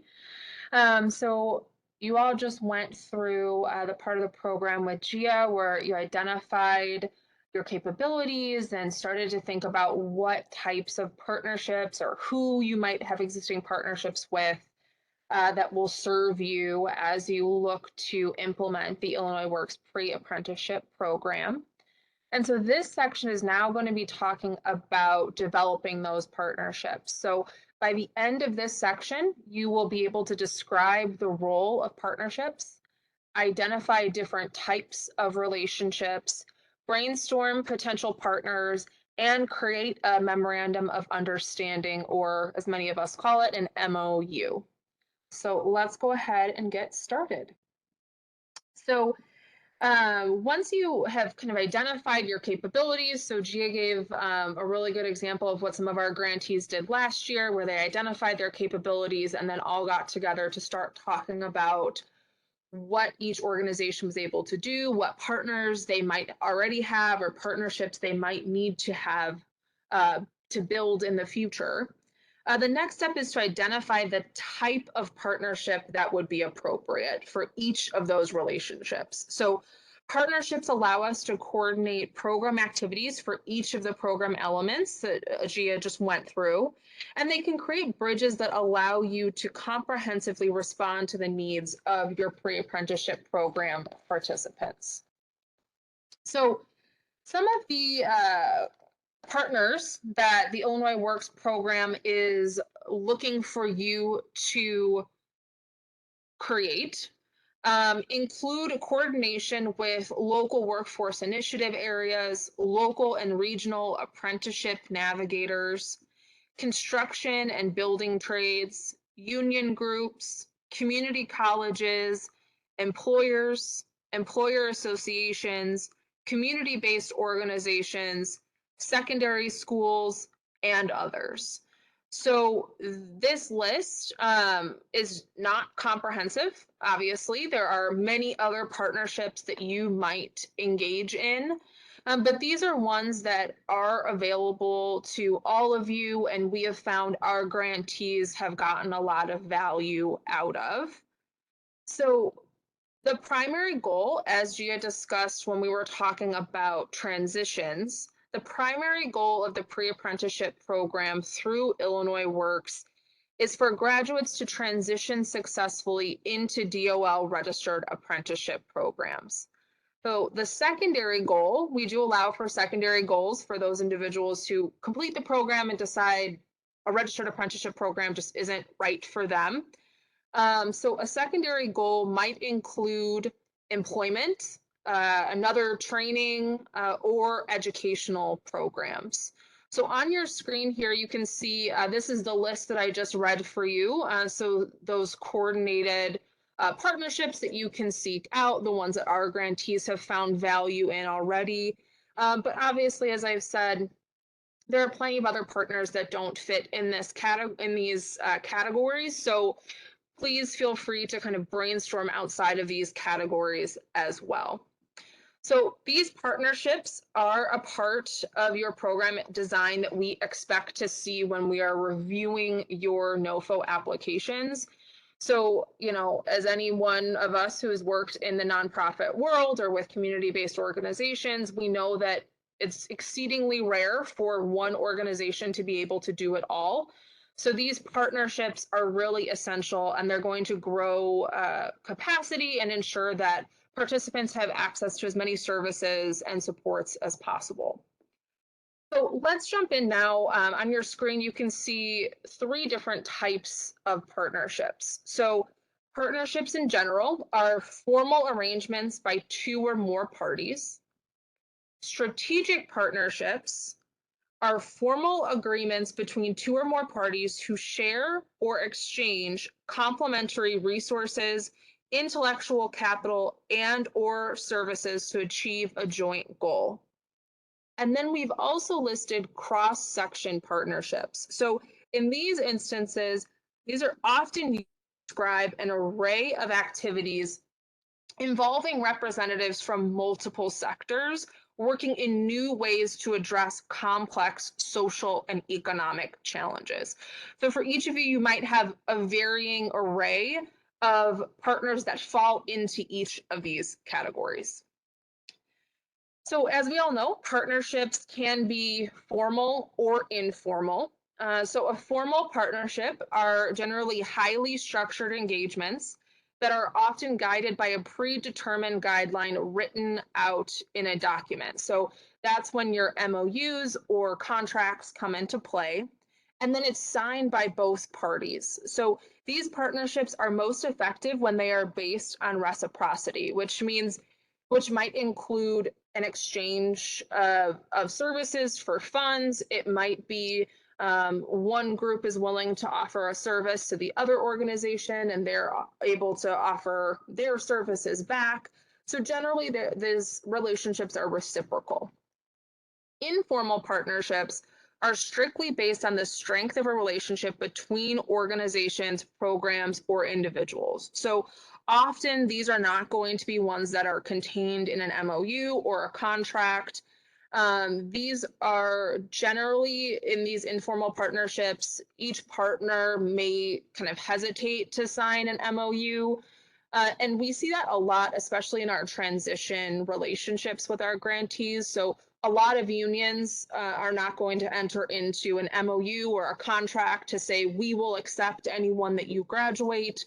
That's largely because, you know, their acceptance rates are determined on several other variables that may be outside of their control. So setting up a formal relationship is maybe not really something they're able to do, but you can build strong informal partnerships with them so that you can help to kind of transition your participants when they have those openings, when they have the capacity to take on additional apprentices. So although these informal relationships maybe lack that formality, they can often be your strongest relationships. Oftentimes you see that these, because they're built on a relationship professionally, they become a lot stronger because you really have to work at that relationship to keep it going. So now we're going to get into kind of how our notice of funding opportunity looks at partners versus providers. So a partner, like we discussed, these are typically formally structured long-term relationships. So these entities work together to address complex issues to achieve a shared goal. So you and your partners both contribute your unique capabilities to the relationship to maximize outcomes. Now, it's not necessary for providers. So in contrast to those partners that are, you know, working on those complex issues, your providers contribute to solving those issues, but they're really focused on a specific job task. So they can be an extension of your program service team, And they're most effective when they contribute services that support your program's outcome per their commitment. So the key difference here, right, is that partners are helping you kind of solve these complex issues. Providers are there to get the job done. So they're there to really boots on the ground, help you achieve your outcomes. So both of these partners and providers are critical support to your program's success. So let's delve into a little bit what Dceo defines as partners and providers, because this is going to be really important as you create your Nofo, where you should kind of list each of these groups. So partners, that's going to include the recipient grantee. So if you are the recipient or grantee, you are considered a partner of Dceo. And then a sub-recipient or sub-grantee. So if there is a grant agreement that then you pass on a grant to a sub-grantee, they are also considered a partner. And then providers include our contractors or vendors. So a grantee recipient or recipient, kind of interchangeable there, is a non-state entity that receives an award directly from a state awarding agency to carry out the activities of as outlined in the award. So for many of you, if you are applying for the notice of funding, you are going to be that recipient grantee. Within your grant award, there's going to be specific items that are outlined that we expect you to carry out as a grantee of the program. Now, a sub-grantee or sub-recipient is a non-state entity that receives a sub-award for the purposes of carrying out part or a portion of the state award. And that sub-award creates an assistance relationship between the grantee and the sub-grantee. So there's a relationship between those two entities. Then a contractor / vendor is a non-state entity that receives a contract to provide goods and or services for the awarding non-state entity. So the contract creates a procurement relationship between the contractor and the grantee / recipient and or the sub-grantee / recipient. So just note, a vendor may provide products or services, but it does not necessarily require a contract. However, that will still create that procurement relationship. So even if they're not necessarily a contractor, it will create that procurement relationship. So each of these are going to have different requirements under Dceo. So let's go through those because this is going to be really important for all of you, again, as you're creating your partnerships and developing, which category do you want them to fall under. You're going to need to know what are the requirements from Dceo for each of these. So for recipients / grantees, so if you are the one applying for this grant, you must be GATA pre-qualified. You must be on the record for the grant. So you are the individual who is actually receiving the funds from Dceo. There is a requirement for an MOU for any sub-grantees that you may bring on. You must be a nonprofit entity. You must report program participation and outcomes through the periodic performance report and periodic financial report, plus any other reporting required by Illinois Works. So Gia earlier talked about the Illinois Works reporting system and data tracking. That would be the responsibility of the grantee to track all programmatic performance through these reports as well as IWRS. And they must maintain program documentation for 3 to 5 years. So if you are the grantee, all of these items apply to you, and you must be in good standing with the state, must be a nonprofit, must report all of these programmatic and financial reports. Now, for a sub-grantee, they are not required to be GATA pre-qualified. However, they cannot be on the disbarred list. They cannot be on the suspended list, the Illinois stop payment list.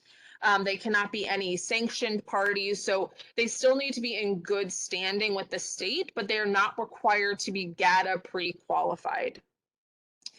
They also must be officially on record on the grant. So when you sign the grant agreement, when you put in your Nofo, they need to be on the grant as a sub-grantee.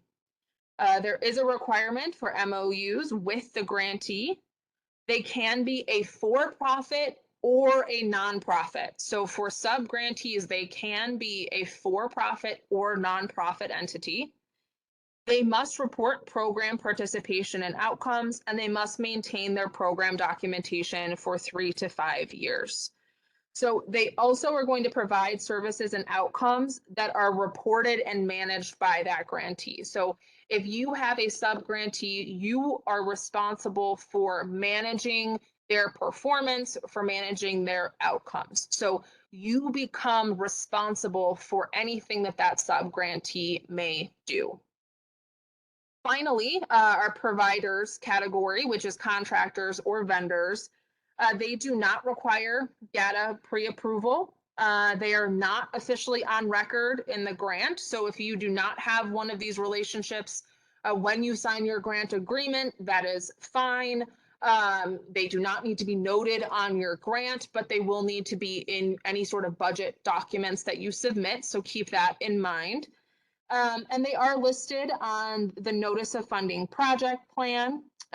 Usually, if you have those relationships when you submit the Nofo, they're compensated by either the grantee or the sub-grantee. So that's an important point, that if you have a sub-grantee, they also can have contractors or vendors that pay back to the grant. It's not necessarily just the grantee who has a contractor or vendor. And they do not require an MOU. So generally with contractors or vendors, you likely have a contract with them. So we don't require an MOU. But if you do have that contract, we do want to see a copy of that with your notice of funding. Again, these entities can be for-profit or nonprofit, and they must report activities and services per the requirements of the grantee or sub-grantee. So this is, again, if you are a grantee or a sub-grantee and you have a contractor or a vendor, you become responsible for their programmatic and outcomes. You need to oversee them and ensure that they're meeting the outcomes that you hired them to meet. So before I jump forward, I just see a couple of questions. So will these slides be made available? Will both be provided? Yes, both slides, these slides and the webinar recording will be made available on our Nofo landing page. Please give us 3 to 5 business days. Usually we can get it in a little bit faster, but please just give us a little bit of time to get this up, but it will all be available to you. So next, let's go ahead and revisit that capabilities and partnership assessment. So for those capabilities that you identified potential partners for, consider which type of relationship might be appropriate. So when we're talking about types of partnerships might be appropriate, is this someone who might be a sub-grantee for you? Will they be a contractor or a vendor for you? So just take a couple of minutes, don't overthink it, and just write down what type of partnership those individuals might have with you.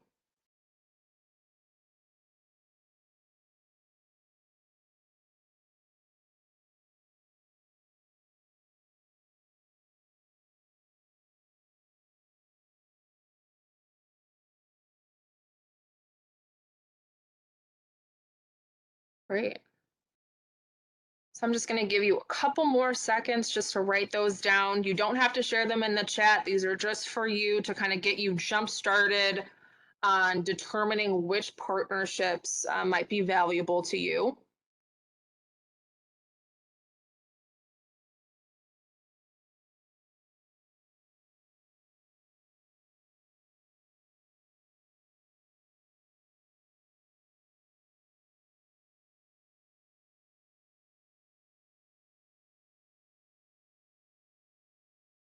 Just going to do 20 more seconds here for you to document those.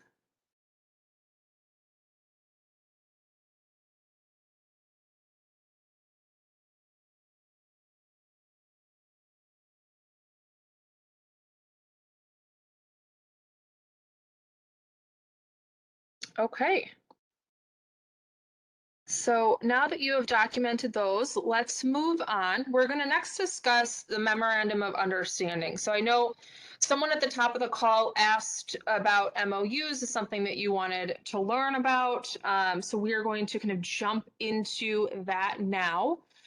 For those of you who've already reviewed the Nofo, you know that we do ask for your partnerships to have MOUs or some sort of contract or agreement. If you have those, when you go to apply, we will be looking for those. So please work on developing these partnerships and getting these documents secured so you can submit them with your notice of funding.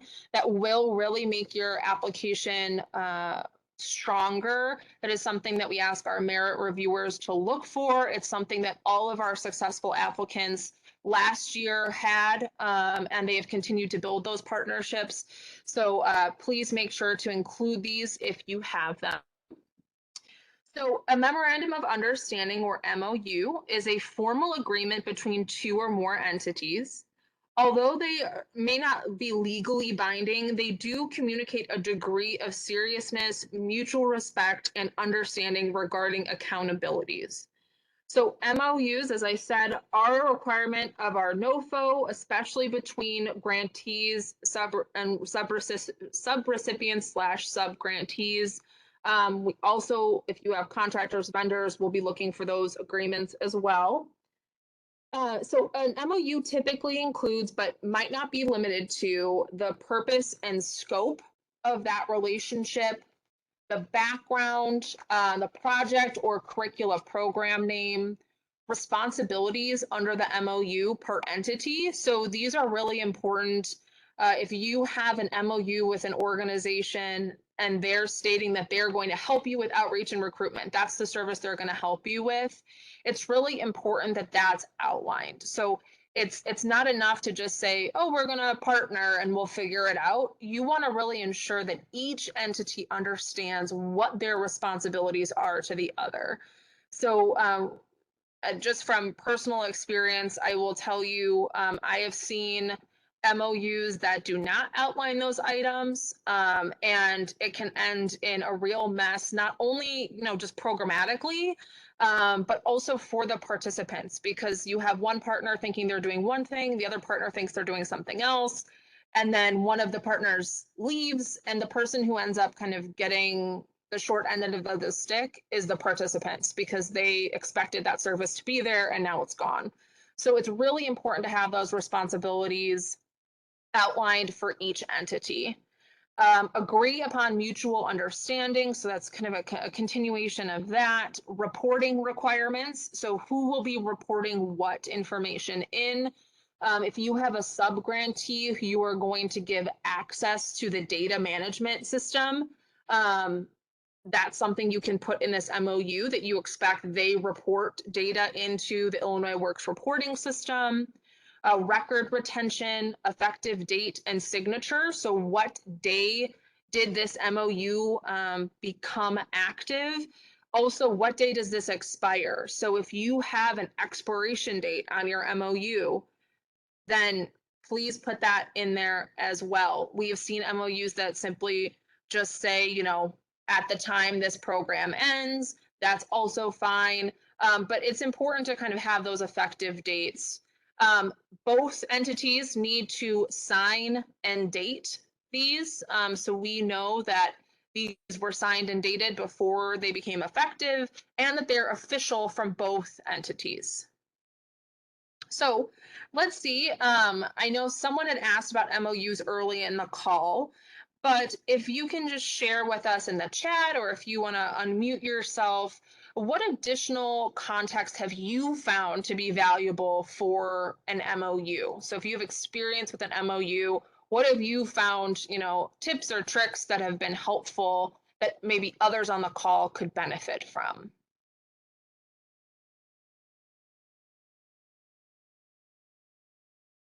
While you guys are thinking about that, it looks like Gia has opened the file transfer. So she is actually going to add in there an example of an MOU, just so you all have kind of that template to work off of if you do not currently have one.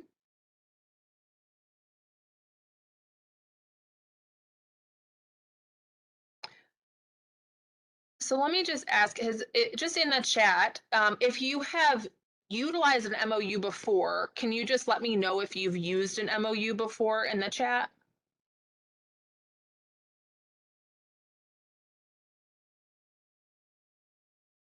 Yes, okay. Glenn has used them, great. Jake, okay, great. Great. So yeah, these are great tools, especially in these partnerships. So I know a couple of you have used them. Some of you, this might be your first time, so please feel free to download the MOU examples that Gia has in the file transfer right now. Like I said, we will be looking for these in your Nofo, so please just make sure that they are included.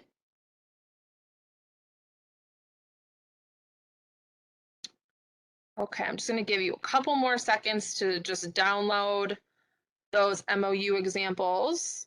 If someone can just let me know in the chat if you were able to download those, or if anybody's having any issues downloading those.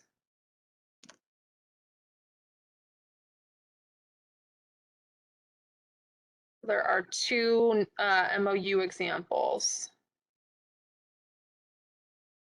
Okay, I'm not seeing that anybody's having issues with them, so I'm gonna just kind of move us along.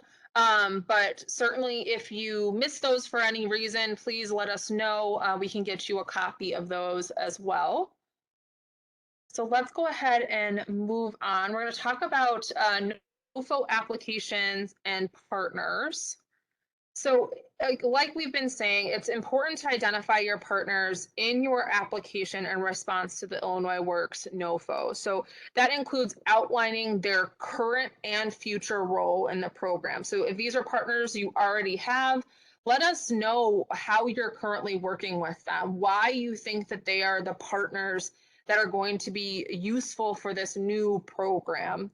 And then talk about what you see them doing in the future. Are they going to continue to expand their impact? Are they going to move into a different space with this program than they've been doing before? And then, like we've said, provide that MOU, provide that contract agreement that outlines exactly what each partner is going to be doing, because that's going to really help us understand what capacities you have as a grantee. Your written agreements should include any training accreditations, relevant organizational credentials, and other vital information. And ensure there's clarity, again, around the roles that each of you are playing, which ones will fulfill each of those aspects of the program.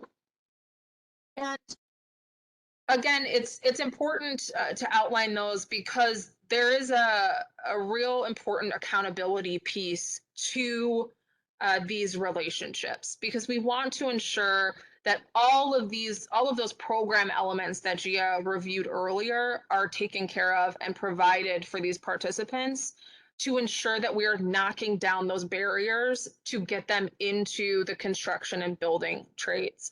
So it's important to remember that, you know, as a grantee, if you have a sub-grantee, if you have a contractor or vendor, you become accountable to Dceo for any of those outcomes, for any of that performance.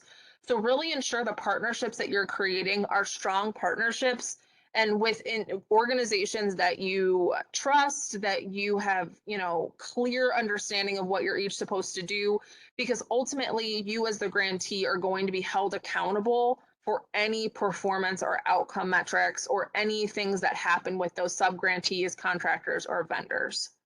So I also just want to note that failure to kind of meet those aspects, those outcome metrics, can lead to being placed on the Illinois Stop Payment List. So if you are placed on this list, you will not be considered as a recipient grantee or sub-grantee for any future funding opportunity.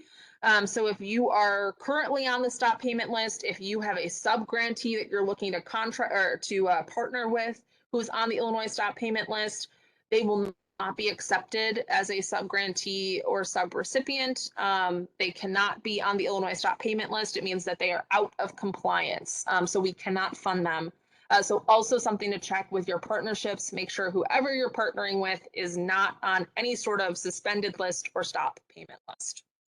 So to learn more about the stop payment list and then also the GATA pre-qualification that we discussed earlier, please go ahead and access the Illinois Works Nofo landing page. Vera Lee just put that link in the chat. We just did a training last week on GATA pre-qualification. So please take time to review that. If you are not GATA pre-qualified, I need to just stress to you, please start now. It takes several weeks to get GATA pre-qualified, and you have to be GATA pre-qualified by the date of the application due date. So that's September 27th. So you have to be GATA pre-qualified by then. So please start now because it will take a bit of time. Like I said, that GATA session, you can get the recording or the slides. Those are all available. And then also we are putting a link in the chat to the actual GATA webpage. So you can go there and learn all about the Grant Transparency and Accountability Act. And then we also have the GATA grantee resource website. So if you have not been to this website yet, that link will be put in the chat in just a second. That is an extremely useful website, especially if you have not applied for a state grant before. It walks you through all of the processes, how to get GATA pre-qualified, what is the actual steps that individual applications go through here internally at Dceo. So that is invaluable to you. Vera Lee just put that in the chat as well. So please take a look at that. And before we jump to our next section, are there any questions about these definitions of partnerships, these definitions of providers, GATA, anything on that front that I can answer? I know this is kind of the most technical part of today's training. So if there's any questions, please let me know.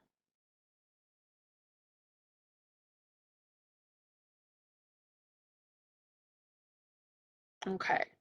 I'm not seeing any in the chat right now, but if you do have questions after this, this stuff, if you haven't dealt with it before, can get a little bit jargony and technical, so please reach out to us. Our email is there on the screen, ceo.ilworks@illinois.gov. We will be happy to walk you through any of this and explain any of this to you if you do have questions. Okay, so we do have a question from Gus just asking where he can find the GATA link. So if Vera Lee or Gia, if you can drop that in the chat. Perfect, thank you, Vera Lee. All right, great. I'm not seeing any other questions, so I'm gonna go ahead and hand it off. And this next section, we're going to be joined by our colleague, Vera Lee Robinson, who will walk you through our final two sections. Thank you so much, everyone.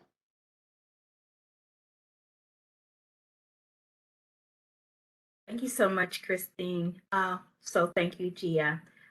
Today we're going to go over quite a few very important points, specifically talking about effectively managing strategic partnerships. We're going to spend about 20 minutes kind of going over those things. But before we do you have any questions for Christine on the previous section before we get started with our next section? Okay, so by the end of this section, you will be able to list the steps for cultivating high impact partnerships, identify barriers to developing partnerships, identify techniques for overcoming barriers to developing partnerships, and applying tips for managing your partnerships. The section objectives basically are shown here on the screen.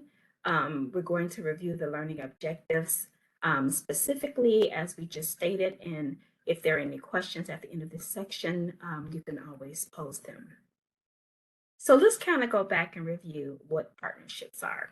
Clearly, partnerships can support your ability to respond to each of the program requirements and support your ability to achieve your program outcomes. However, it is important to acknowledge that identifying and cultivating successful partnerships requires hard work by all parties. That's why we always recommend that you have an MOU so all of that can be clearly defined and the responsibilities and accountabilities are recognized by all parties. Using the chat, please answer the following question. What do you look for in a partner? Anyone can share? That would be greatly appreciated. What do you look for in a partner? What are some of the aspects that you kind of look for to distinguish what your partnerships are and how they can assist you with developing and reaching the expectations for achieving your deliverables? I see Jake is equal accountability. That's extremely important. Anyone else care to share?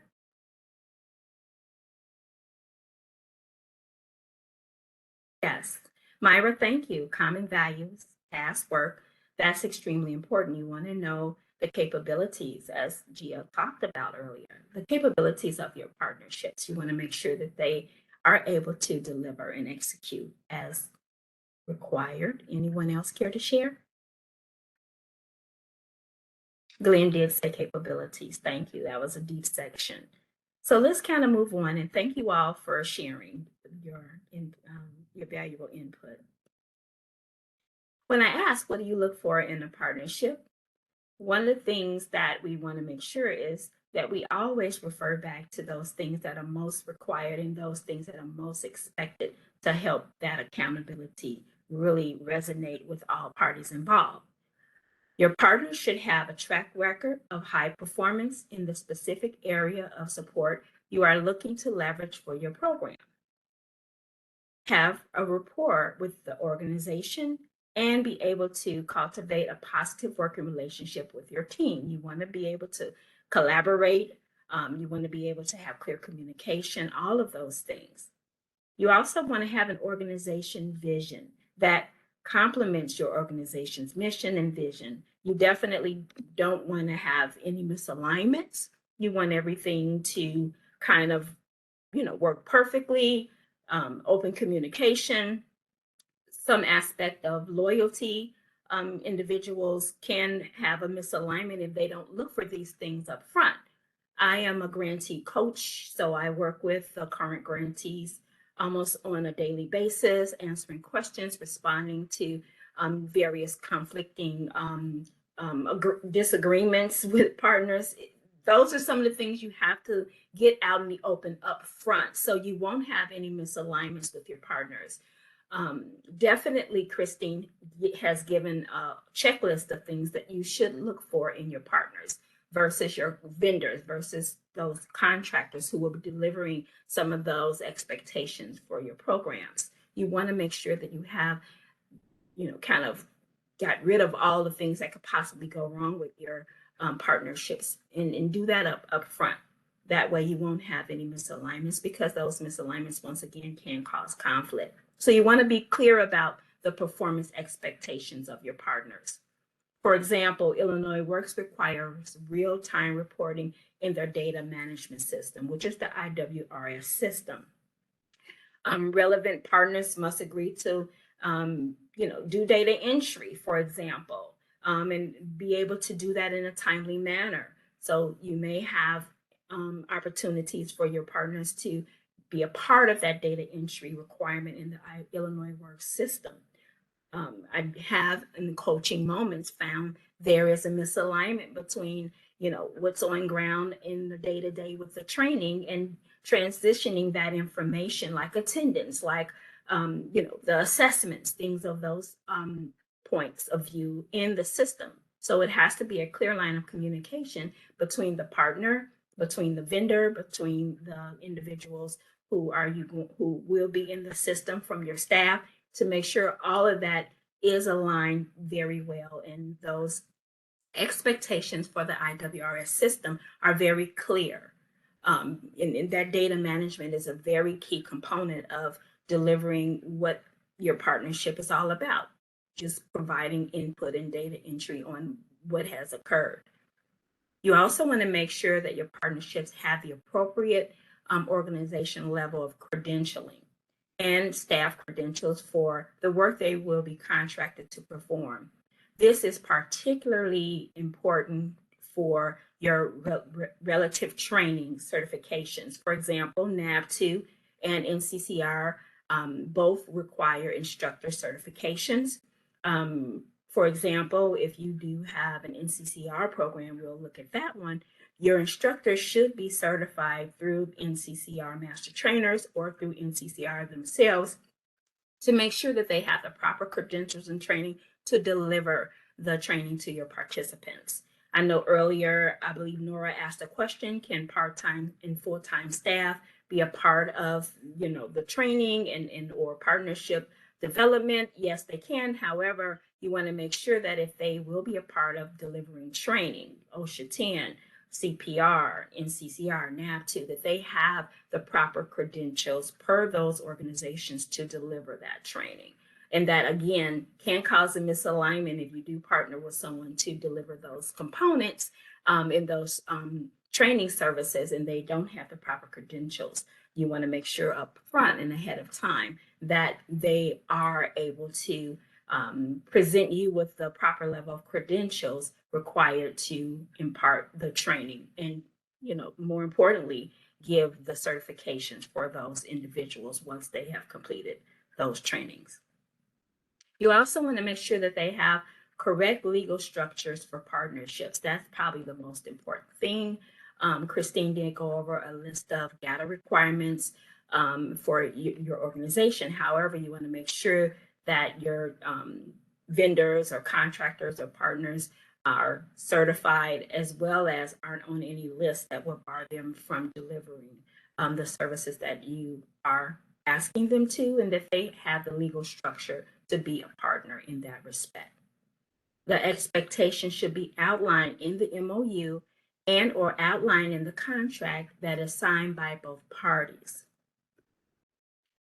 Some things that we want to also talk about is compensation. That should be a part of your MOU, and that should discuss upfront to avoid misalignments. Again, compensation, what is the amount that is agreed upon for partnership delivery, any requirements for payments, detailed invoices. So that has to be something that is discussed and collaborated on ahead of time. And payment expectations, have it already outlined in your MOU so there won't be any miscommunication. Is it going to be 30 days post receipt of the payment from Illinois Works? We do have requirements for you to submit those, so you want to have those things articulated and available ahead of time so there won't be any delayed in any reimbursements. Partnerships that require compensation or an exchange of funds for any reason must be in your budget. Any partnership payment or compensation not in your budget will not be reimbursed. So again, you want to have those things clearly articulated way ahead of time and discussed and submitted based on making sure that is discussed and relevant as a part of your partnership delivery. It is also important to ensure that there is an alignment between the narrative in your application, your staffing plan, and your budget relative to your partners. They all must match. So I think Christine mentioned, you just making sure that you have all of that information up front in your application, submitting all the proper MOUs and or contracts ahead of time. That way you can make sure that that everything is matching, that everything is aligned, that something won't be coming at the end of the grant submission date at the last minute. You want to make sure everything matches and you're able to look and make sure all of it aligns. You also want to ensure that the partner can fulfill their side of the agreement and that your organization can fulfill your side of the agreement. So in other words, you don't leave everything up to one person. It's a partnership. That means you both have some accountability to that. So you want to make sure the person that you're partnering with can fulfill what they promise, and you want to make sure that you're able to report that on your side of that agreement as well. You also must make sure that your organization has the credentials, the staff, and the bandwidth to comply with your end of the agreement. For example, referrals. If you do have situations that you have to engage in or kind of mediate what that referral looks like, you want to make sure that this is done ahead of time and that it is a part of your agreement so that you can fulfill all of that and that partner can as well. Illinois Works cannot mediate or engage in contractual negotiations or disputes. That's not what we're here for. A grantee contract dispute will not impact or change any outcome expectations as outlined in funding agreement with Illinois Works. That's why you have to make sure all of this is clearly articulated, everything and in terms of your partnership is outlined in your MOU, that your budget is relevant to your partners. All those things that we just talked about all ensures that your partner can fulfill their side of the agreement as well as yourself, because we won't be able to help you untangle that dispute. So try not to have any. Let's talk about barriers, which can lead to disputes again. Using the chat, just answer a quick question. What might be some potential barriers to developing successful partnerships? I did give you examples of what to kind of look out for, how to avoid misalignments, how to avoid miscommunications. Those are some of the barriers I discussed. But what are some barriers in your mind or even in your experience that can cause conflict with you developing partnerships? Anyone care to share?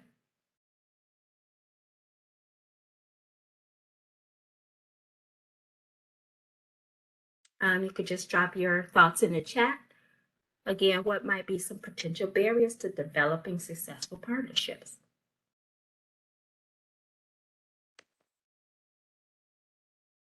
Well, let's look at a few. Let's talk about a few.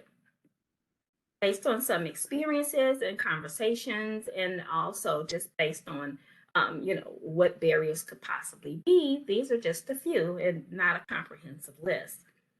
Some barriers could include lack of mutual respect, lack of trust or trustworthiness, focus on money and not on outcomes. That's a good one. You always want to discuss the outcomes so everyone can kind of know what's expected of them ahead of time.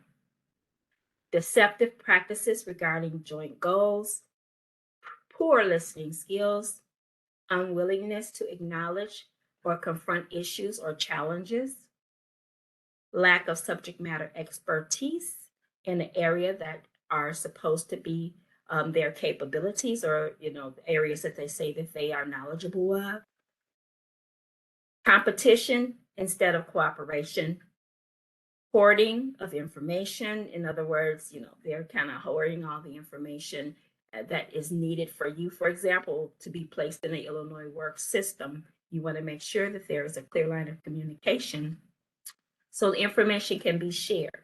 And of course, developing cliques and silos. That's not something a partnership should be part of. It should be an open line of mutual respect and accountability for all parties. How do we overcome some of those barriers? What are some strategies you can employ to overcome the barriers? We did ask that you put a few things in the chat, but let's kind of go over them, and you can always drop some things in chat as well. A few things that we have identified to prevent or overcome barriers to successful partnerships are: practice active listening, focus on outcomes, create a detailed MOU. We reiterated that so many times. It's important. Acknowledge and confront issues or challenges. Do it up front, get it out the way. Freely share relevant information, as I've mentioned. Have regular planning and progress meetings. Coaching is one of them to help you think through some of those challenges and barriers, but you also want to have those on the ground meetings with your team, with your partners, your vendors, your contractors. That should be something that's done consistently. Agree on how to work together and agree on how the work will be done. From an operational perspective, looking at the Illinois Works Grantee Manual, all of the life cycle requirements, all of those things kind of work to help you overcome some of those barriers. Audits by the grant recipients of the sub-grantees and providers to ensure performance and reporting compliance. That's important. That way you won't do everything, especially if you have the MOU, it says they should be doing some things too. You want to make sure that you have the same notes and documents in order to maintain compliance and adhering to what that compliance is asking you. And of course, submit progress reports. This will help you to be reviewed in your meetings. It will help you to maintain clear communication during your meetings. Everyone will know what their progress is and is not. That way you will understand, what areas where gaps need to be addressed and or need to be fixed.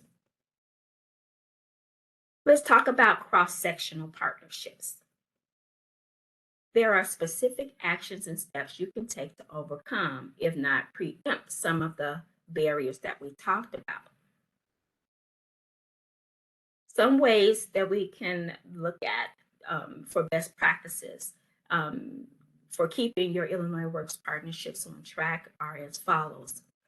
Provide accurate and up-to-date information on reports. For example, Dceo and GATA requirements will help you maintain those information reports and keep them up to date. Deliver reports on time. Deliver services on time. Communicate concerns and issues immediately. Don't wait. Just report them immediately and communicate and talk about them. If you are unsure, you can always ask Illinois Works. You have our email address. You have various links that we've shared with you. Utilize available resources from workforce development organizations. Utilize Illinois Works available tools, coaching, resources, all of the webinars to your disposal. Even if you're doing a great job, if your reporting does not reflect it, Illinois Works will not know it. So we're talking about the Illinois Works Data Management System, IWRS. You want to make sure that you are in that system on a daily basis. Gia and Christine both talked about that being live time. You want to enter data as much as you possibly can, but even before you enter data, you want to make sure that your teams and all of those involved have the same information before you put it in the system, because you can kind of get backtracked and the information you put in is difficult to take out. So you want to make sure that we know what you're doing and that all the things you're doing are reflected properly in the IWRS system. Do you have any questions about barriers and overcoming barriers for effective partnerships? Please feel free to unmute yourself or post your questions in the chat.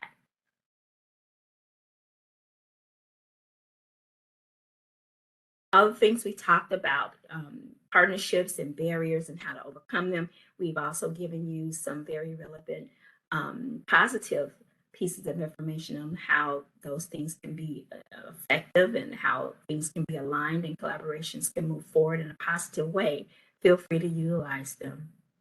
In our next section, we're going to talk about the resources that we've mentioned in the beginning of this presentation, as well as just giving you those bits of information and pieces of knowledge for you to carry away from this training session. We want to make sure that if you have any questions before we go to the next section, that you go ahead and post them in chat. But for now, we just want to make sure that you are aware again that Illinois Works Pre-Apprenticeship Nofo 2022 website provides you with construction and building trade apprenticeships. It also talks about equity and apprenticeships, closing the divide, making Illinois a leader in equitable apprenticeships, especially young invincibles, additional resources, information sessions. All of this is available to you on the Nofo 2022 website. We're going to talk about some best practices, which can be found on page 3 through 7 of the Nofo. It provides national best practices. These are valuable resources, and they can help give you the information you need to structure your program. These national best practices are extremely valuable because they are what's used right now, current today, in so many organizations that are successful. And those national best practices gives you the heads up as a valuable resource. And again, it does help you structure your program. But in the Nofo, starting on page 34, you will find the following references and resources. Acronyms used in the Nofo, definition from Illinois Works Program Act, Nofo references, resources for competitive applications, resources on national best practices for pre-apprenticeship and apprenticeship programs, resources on national best practices for equity, pre-apprenticeship, and apprenticeship programs. The 2022 Grantee Manual and Illinois workNet. You can find more information about Illinois Works performance-based model, as well as other critical program requirements in the Illinois Works Pre-Apprenticeship Program 2022 Grantee Manual. In my coaching, I utilize the Illinois Works Pre-Apprenticeship Grantee Manual because it's really a focus for what is very important to maintaining the deliverables and expectations for the grant itself.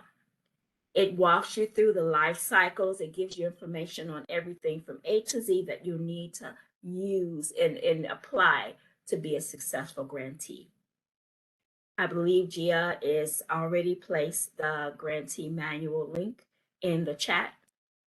And you can always refer back to this grantee manual because it is packed with so much information, and it provides you with all of the resources needed for success, like your instruction, guidance, tools, and expectation for program design, implementation, and of course, program delivery. So refer to it as much as you possibly can before, during, and even after the grant has been awarded, if awarded. It is a valuable resource that provides detailed information regarding program completion, transition services, and follow-up services. To understand program expectations, please reference the 2022 version of the manual. A 2023 version of the manual will be published with relevant updates in January of 2023. Are there any questions about the grantee manual? Illinois Works Pre-Apprenticeship Nofo website. We've given you the link to the website. It has a plethora of information sessions that we've been providing for quite some time now. You can always refer back to it. The Illinois Works Pre-Apprenticeship Nofo website gives the comprehensive expectations of the Illinois Works Pre-Apprenticeship Nofo. It is likely that your program may be able to respond to one or more of the program requirements, and maybe not all, but that's okay. This type of comprehensive approach to workforce development may require you to partner with other organizations, as we've explained, and institutions with complementary programs and services that you may not have yourself. Definitely that's okay. It just provides you with an opportunity to present the strongest Nofo application as you possibly can. If you would like to learn more about the Nofo application process, as well as other pieces of information in the Nofo website, always go back to the information sessions where you can find all of the relevant details. Future programs as well as past program recordings can also be found on the Illinois Works Pre-Apprenticeship Nofo website. You can access via the registration link from the Illinois Works Pre-Apprenticeship Nofo website that will be dropped. Oh, thank you, Gia. Gia has dropped it in the chat. For your convenience, just click on that at any time and you'll be able to have access to all of the information that has been provided as a resource in order to support your goals as a possible grantee for the Illinois Works Pre-Apprenticeship Program. Do you have any questions about the partnership session so far? You can unmute yourself in the chat, and I am going to turn it over to Gia so she can go ahead and do the evaluation. And we thank you so much for being a part of this wonderful webinar. And again, please access all the resources, all the links that we've shared with you, as well as give us your feedback right now. And thanks for your time. Thank you all. Thank you, Vera Lee. Thank you, Christine. And thank you all so much for your engagement and participation. This will just take a few seconds. So if you could please log into Mentimeter, which will be added to the chat. And it looks like the code has been, yep, the code is here and available. So if you could log into Mentimeter, it's www.menti.com, or you can just actually put in menti.com and it should come up. And then put in the code you see here on the screen, 8637. Actually, looks like Menti has updated their code here. So they're saying use the code 3312865. 3312865. Thank you, Christine. And Christine, can you also log in right quick with that code just to make sure it is working? And if you all could also log in as well, 3312865.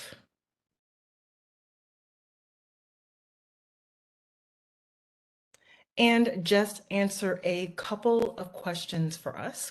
We would really appreciate it. It helps us improve the quality of our programming and to let us know, what we've done well and how we can do better so that we can continue to create programming that will meet your needs. Gia, I was able to log in using that code. Okay, great. Thank you. All right, does anyone need a few more moments logging into Mentimeter? Again, Christine has the information in the chat. You can actually just click on it from the chat and drop in the code.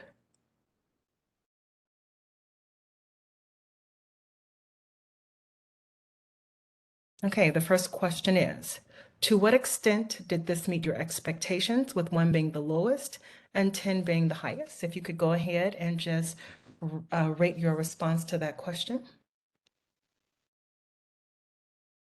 Again, this is confidential. We will see the responses on the screen, but we will not see who responded.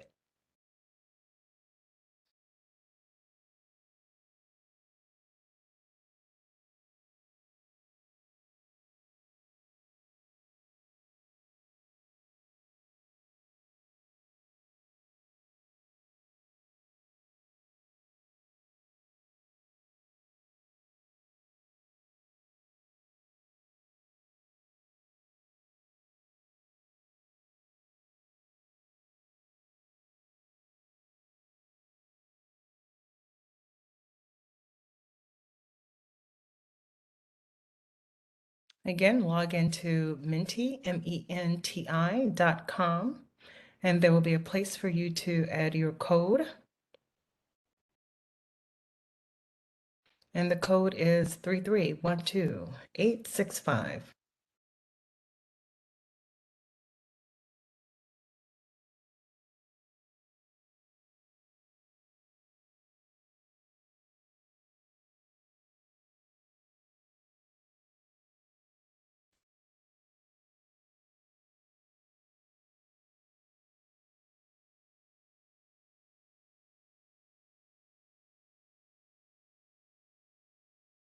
Christine, are you able to, if you could, just make sure that if you respond, that mentee is actually responding back?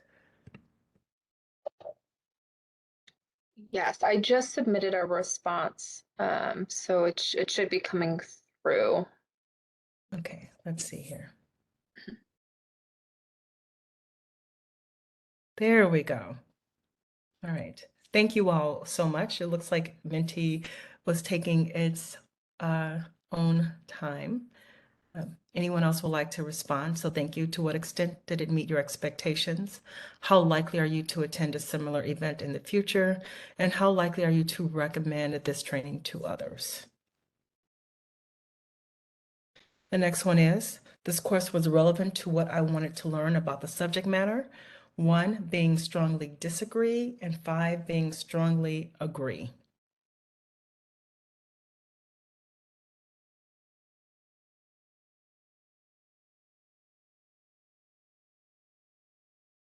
Thank you.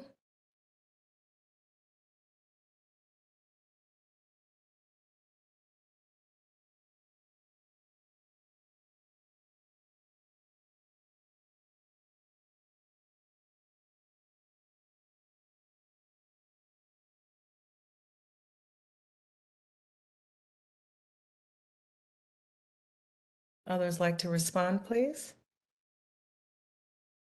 Thank you.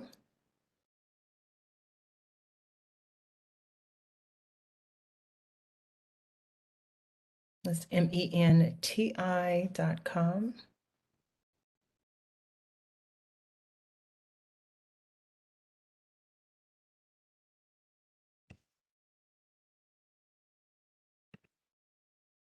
I plan to use what I learned. 1, being strongly disagree, 5, being strongly agree. Thank you.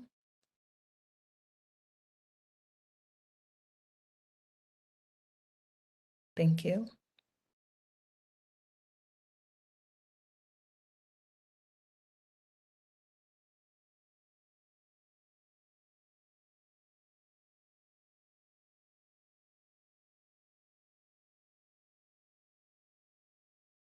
What improvements might you recommend? So what would make this even better for you?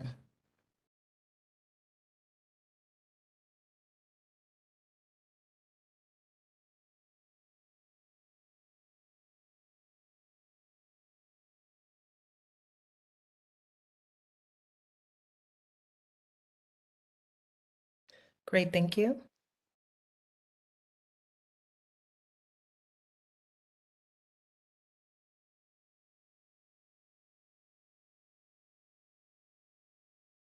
Thank you.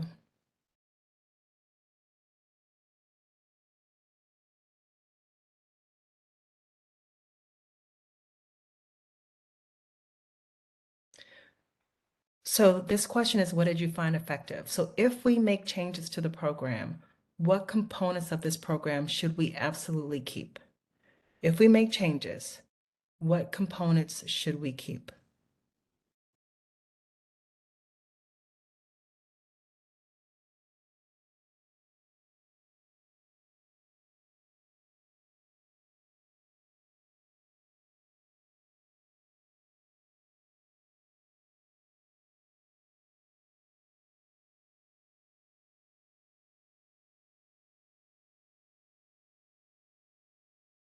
Great, thank you.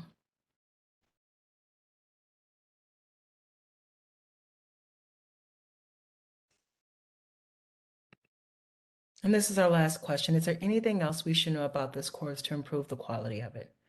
Anything else we should know about the course?